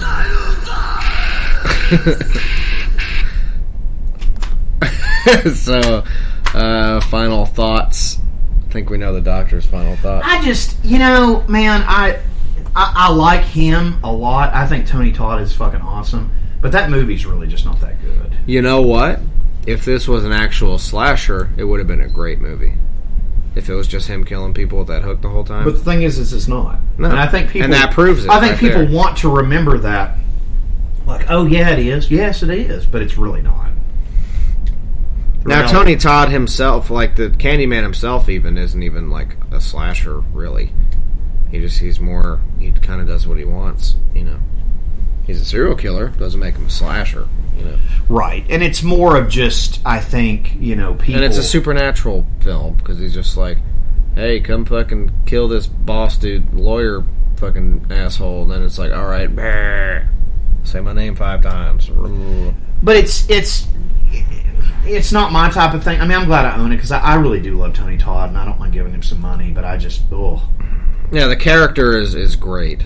And I think hopefully the new film actually makes it an entertaining thing. Probably not. It'll probably be a fucking... The new Candyman actually, like, maybe they build... Like, I want to see, like, Candyman fight, like, the Klan. Yeah, that'd be fucking awesome. Have him do something cool. I don't know, it's just... Have it more be about Candyman and not, like, the lore of Candyman and, like, is he real or is he not... it's like, Right. But the film, when I was younger, it was very, I can't even think of the word, but you remember it it better than it actually is. Yeah. And it's imprinted in my brain forever because of the time I watched it, and up until now, like, I'll always remember it from when I first saw it. It makes it special to me for that, but watching it as an adult, like right now, and actually going through it wasn't, So you agree with me? It wasn't very entertaining. No, it's a very long movie. It's again, it's a supernatural film. It's like a psychological thriller. Those movies take a lot of attention. Right, that's what I'm telling you. A lot of attention and time and vibe. I don't think it is a horror film. I think it's more of a... Also, maybe for like a podcast standpoint, and us watching it with like subtitles, it's really not effective at all that way. And a lot of movies aren't. God, that would be. I think, I think as far as maybe watching it like alone, it's probably very effective and it's cool. Like maybe it's more of like I think Candyman might be more of like a personal film, to be honest. Like if you watch it like I did when I was younger, when I watched it by myself when I was little, it stuck with me instantly. I still always remember the first time I ever watched it. But I think if it's like you and me and a bunch of people, or me and the doctor with like, look at the print of this. 3 other people are just going to be like, yeah, let's go and watch Candyman. Like, that's not like a go-to it's not a go-to party favor, you know what I mean? So I think, to whoever who can actually go and do that, that's fine. Everybody has different tastes. Some people have no taste and say that they do, and call this film a slasher when it's not. So, the final thoughts, love the movie. I love the character. I more give credit to the movie, and I love Clive Barker, but is it something I pop in and just be like, oh, we gotta watch Candyman? No.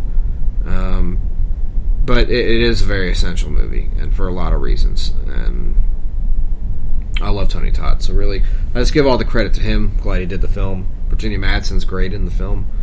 Vanessa Williams is great in the film. The acting's great. It's just one of those movies that is very slow. It doesn't really ever pick up that much. It's just, you have to pay attention to the entire movie. It's kind of thing, and I don't have the attention span to do that anymore. So maybe when I was little, when all I did was have my face 5 feet away from the TV, and I could sit there and watch everything and absorb it like a sponge, but now I can't. I'm always like, oh, I gotta go take shit. I gotta go get another beer. I need to go get some food. Like, I just can't. Oh, wow. That's fucking crazy. But yeah, the final thoughts on that.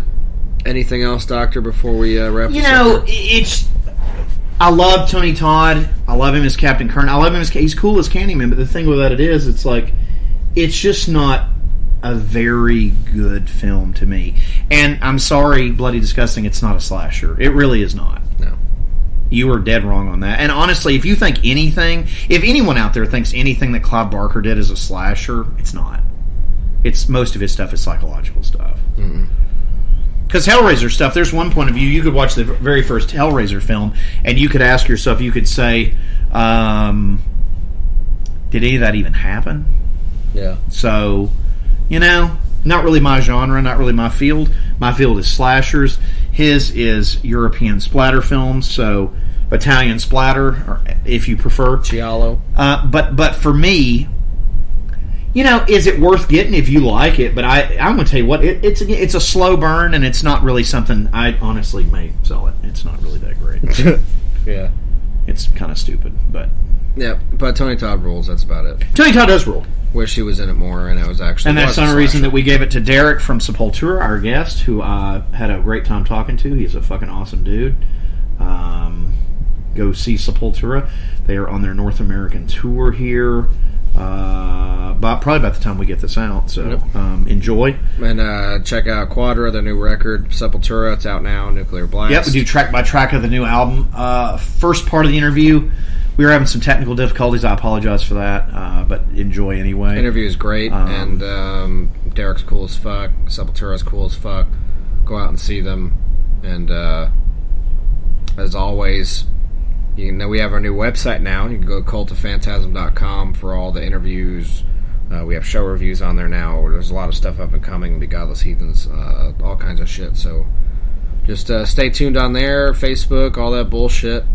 And this is the only place for horror and death metal your trusted source. So thank you guys for your support all around the world. And as always, from the Doctor and I, stay fucking gory. They will come, it's on the way. The terror will come to an end. It makes no difference, the era we live. Each time we witness to the wake up, or still being brainwashed. Politics, wake up, or still being brainwashed. Politics, lost to visit. And track 2 is Means to an End. Right. Means to an end. This, again, we wrote the album in 4 different parts. So the very beginning, the first part of the album is the very heavy songs, the very thrash-oriented songs. And the song, I wrote the lyrics primarily about the political manipulation that exists, that's always exists, but how powerful it is nowadays, especially with the use of the media and also the use of the internet. A lot of times people don't realize how manipulated they are by propaganda and by media surrounding them. These companies that are paid a tremendous amount of money are consistently searching out your details and information, and able to have the ability to manipulate in certain decisions that you may make in your life, and especially in the political realm. This has been happening not only in America, but all over the world. And a lot of people aren't aware of it because it's done so well and it's become very successful. But it does exist, and it's something that's very real. Right. And if you look around your everyday life, you can see this with even things that you buy, the products that you buy. A lot of times you're manipulated into buying those. So this is A Means to an End was written about that, and by any means necessary, a lot of these politicians will say and do anything to further their end, their ideas, their agenda. So that's what that song is about. Means to an End. Awesome. And then you said Isolation, just to briefly recap on that, because I lost you there for a second. Okay. That one's... Isolation? Yeah.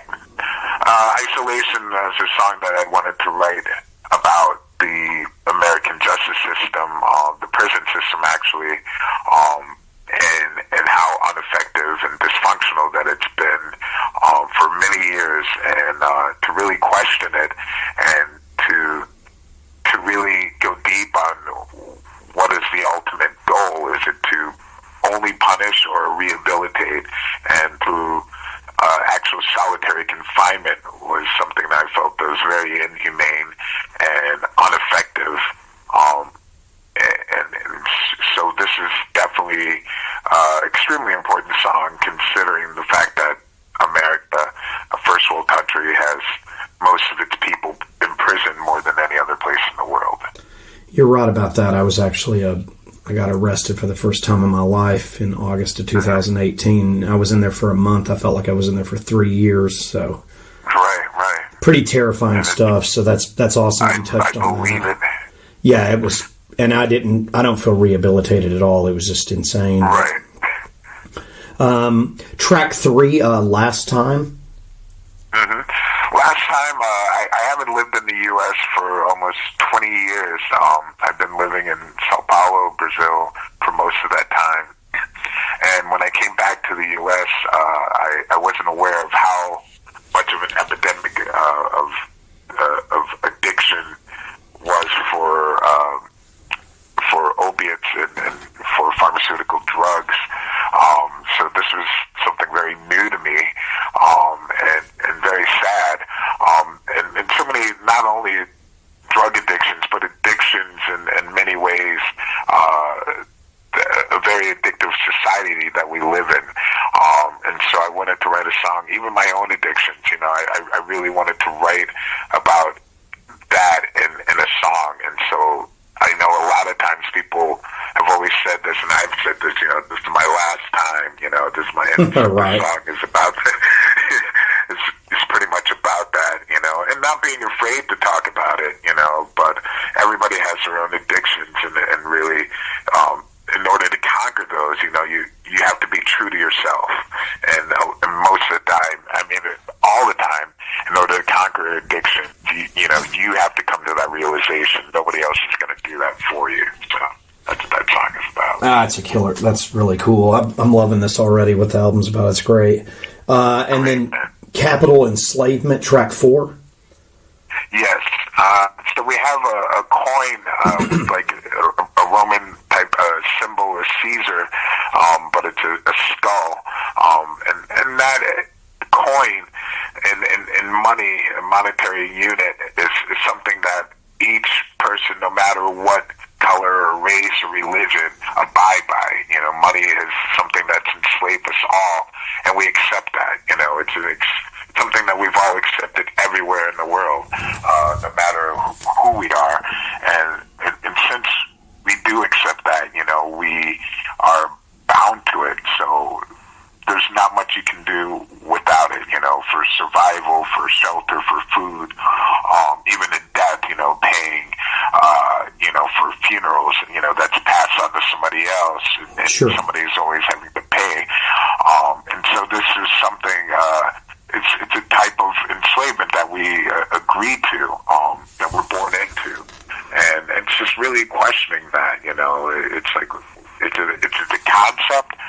Is money really worth anything? You have $50 in your pocket now, and then the next day the stock market drops or something changes, and then it's worth 30, and then we all accept that, So the value, the money itself, it's still 50, but the worth of it has gone down. Right. It's a weird concept that we all agree upon, and the only reason that it works is because we agree upon it and we accept it. So it definitely, I wanted to write about how powerful that it is and how it has encompassed us all. It's terrifying, actually, to think about like that. It's very terrifying. Track 5 is Ali. Ali is a song. Andreas and I and Paolo are big sports fans and fanatics, and I love sports. I played sports my entire high school life, and Andreas and Paolo are big football fanatics, soccer. Sure. And so we wanted to write a song about an athlete that we really admired, and was Muhammad Ali. He, not only for his boxing, that's what was so tremendous about him, that he was standing up for his actual rights for many people, and the fact that he stopped, the belt was taken away from him at the prime of his career, and he was accepting of that. He accepted that, he passed up probably the prime, which was his prime, in order for his beliefs. And this is something that's unbelievable that you don't really see nowadays. But felt that he was such a great example, and we wanted to write a song about him. Even to, his death, he was, such a strong role model, character, and his beliefs. And so that song is about Ali, Muhammad Ali. That's really cool. Track 6, Raging Void. Raging Void. It's a song that I wanted to write about this void that exists in all of us as human beings, to fill. We're the very unique animal on this planet where we're consistently searching out something, whether it be work or for always consistently needing something to fill this emptiness that exists in all of our lives, and certain people fill this emptiness with positive things, and other people with negative things, or some people have no idea what they're filling it in, but they're trying to come to some reasoning, and this void a lot of times is filled with crap around us, a lot of things that are just unnecessary that we fill our lives with. Right. I was looking at certain things like storage and things like that, and it's $1 billion million-dollar industry storage, but a lot of the times you don't even realize what you have in storage. There's things you forget about after a year. You couldn't name everything that you have in storage, or 2 years later, you completely forgotten. And so it's just unnecessary trash and things that we just build up just to fill this type of void that's existing. So it's about, it's something that's there, we have to accept, but it's like, what are you going to fill that void with? Is it going to be positive things and positive people around you, or is it going to be cluttered with crap and things that you just forget about it? Oh, that's another one that's really cool, the concept behind that one. Track 7, Guardians of Earth.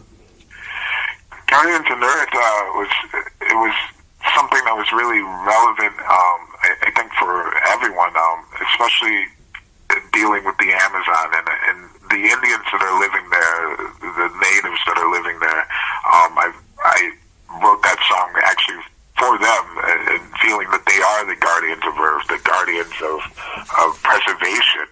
They've been living there their whole lives for so many years, and they've been able to live within unison within the Amazon and with the animals and with the planet, and sort of the protectors.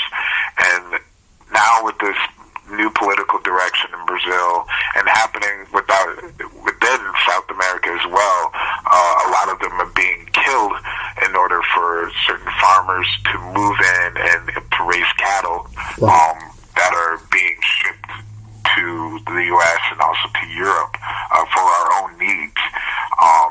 And so this consumption that we have, is creating this kind of bloody conflict, because we're all a part of it. We're all connected. And a lot of times people don't see that the things that we're actually buying and supporting are actually creating a complete chaos in other parts of the world.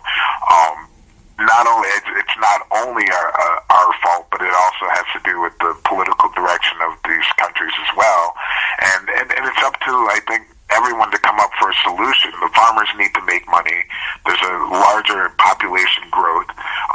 Everybody needs to find their own certain way on this planet, but it doesn't mean that we have to kill each other, or kill the planet, or kill every animal on it in order to survive.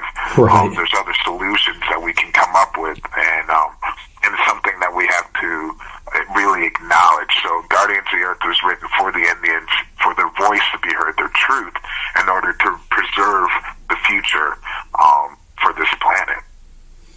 That's amazing as well. That's very interesting. I didn't know anything about that. That's very interesting. Track 8, The Pentagram. Pentagram is just an evil song, an evil instrumental song. It really, I think it's, just the pentagram being such a symbol of being very sinister. The song itself is just hitting on so many different areas that it stands out as, just such a sinister track, in every aspect, really digging into metal and thrash and just off beats and just really out there. So that track is, will always just be known as the Pentagram. That's great.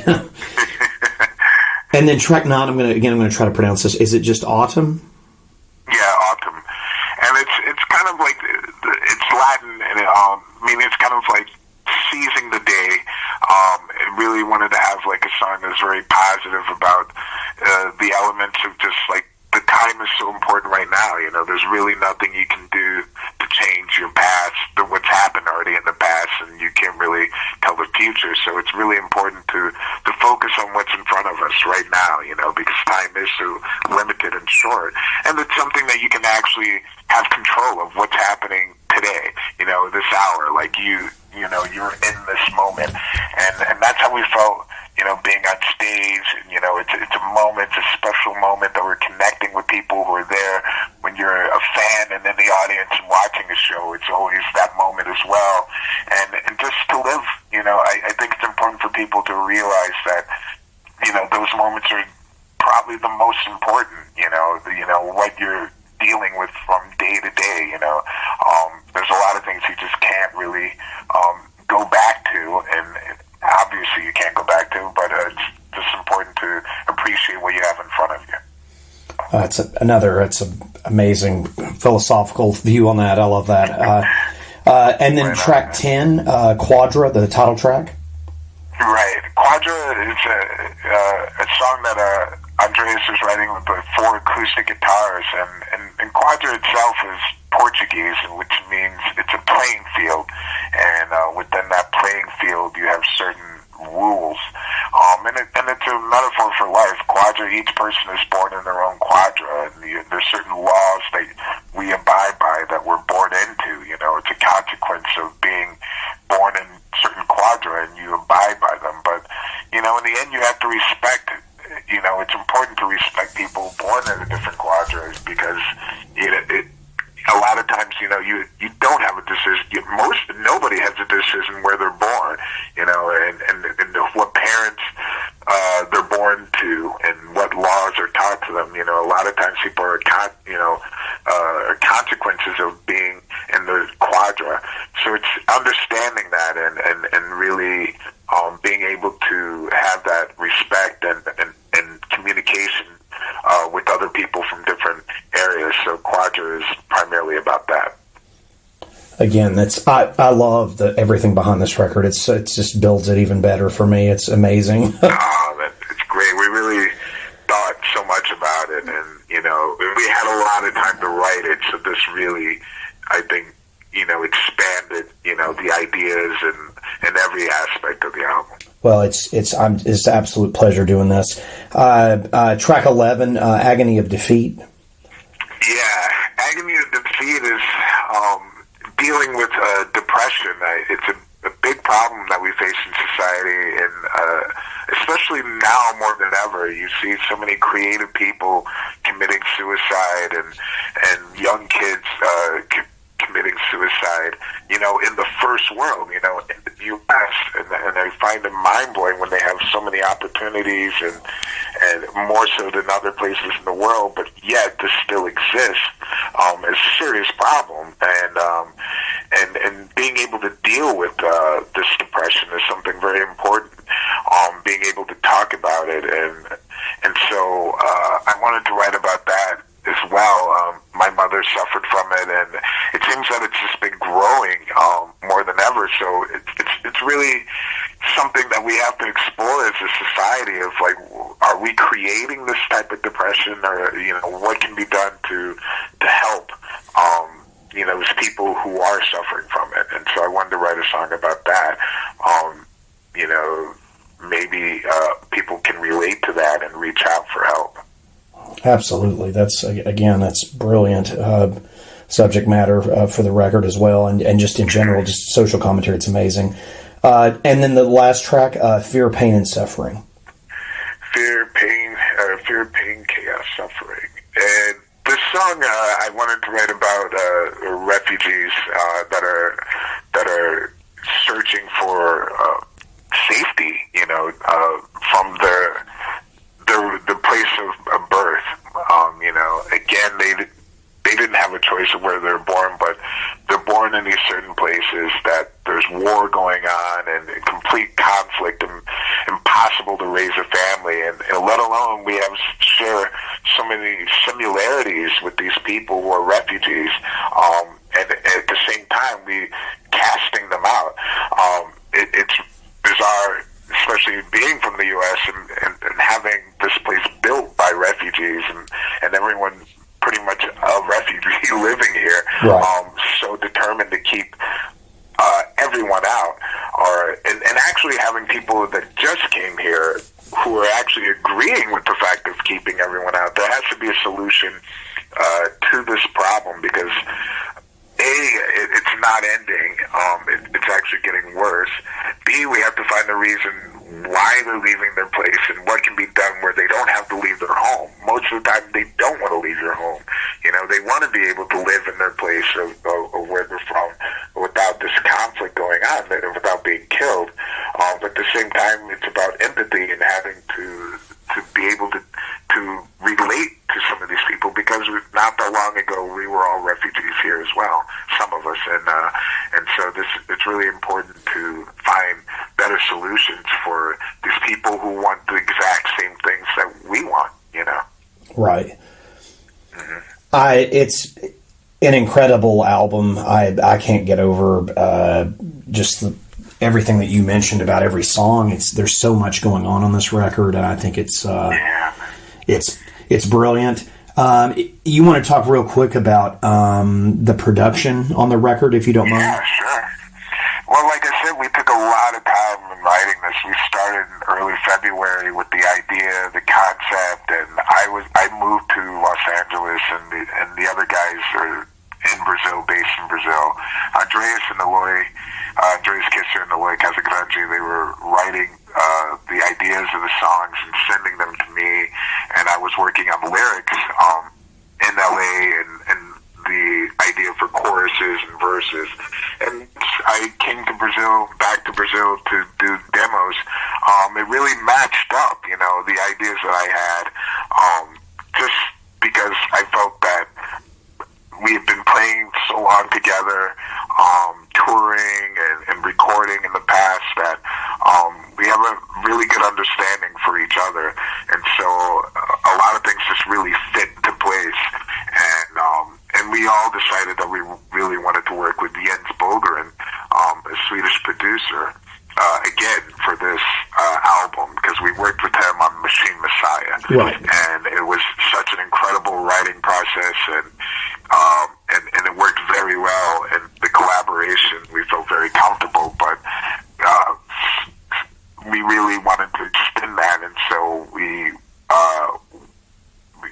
decided that we wanted to record there again. And I thought it was, such a great decision, because he has great work ethics. He has a fantastic ear, and he always has wonderful ideas that really help expand the ideas that we already have.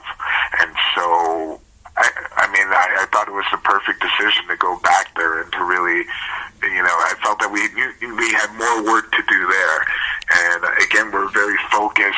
We did the drums in Stockholm, Sweden, at his studio, Fascination Street Studios. Nice. Jens Bogren's studio. And we just did the drum tracks there. And then the other part of the album, the rest of the album, we did at his studio in Örebro, and it's the interior of Sweden. Very small place, but he lives next door to his studio. We all stay in the studio above the recording area. Everyone living in the same house, cooking together, eating together. It's almost like a camp. So I think it really helps in the writing process for us, because there's no distractions. We're really all there for the same reason, focused and united. And it was a wonderful experience. It was demanding and exactly what we wanted. We wanted to challenge ourselves and really put a lot of our personality, much more than ever before, and not be afraid to do that. Well, I just can't tell you enough how much we appreciate you coming on and doing this today.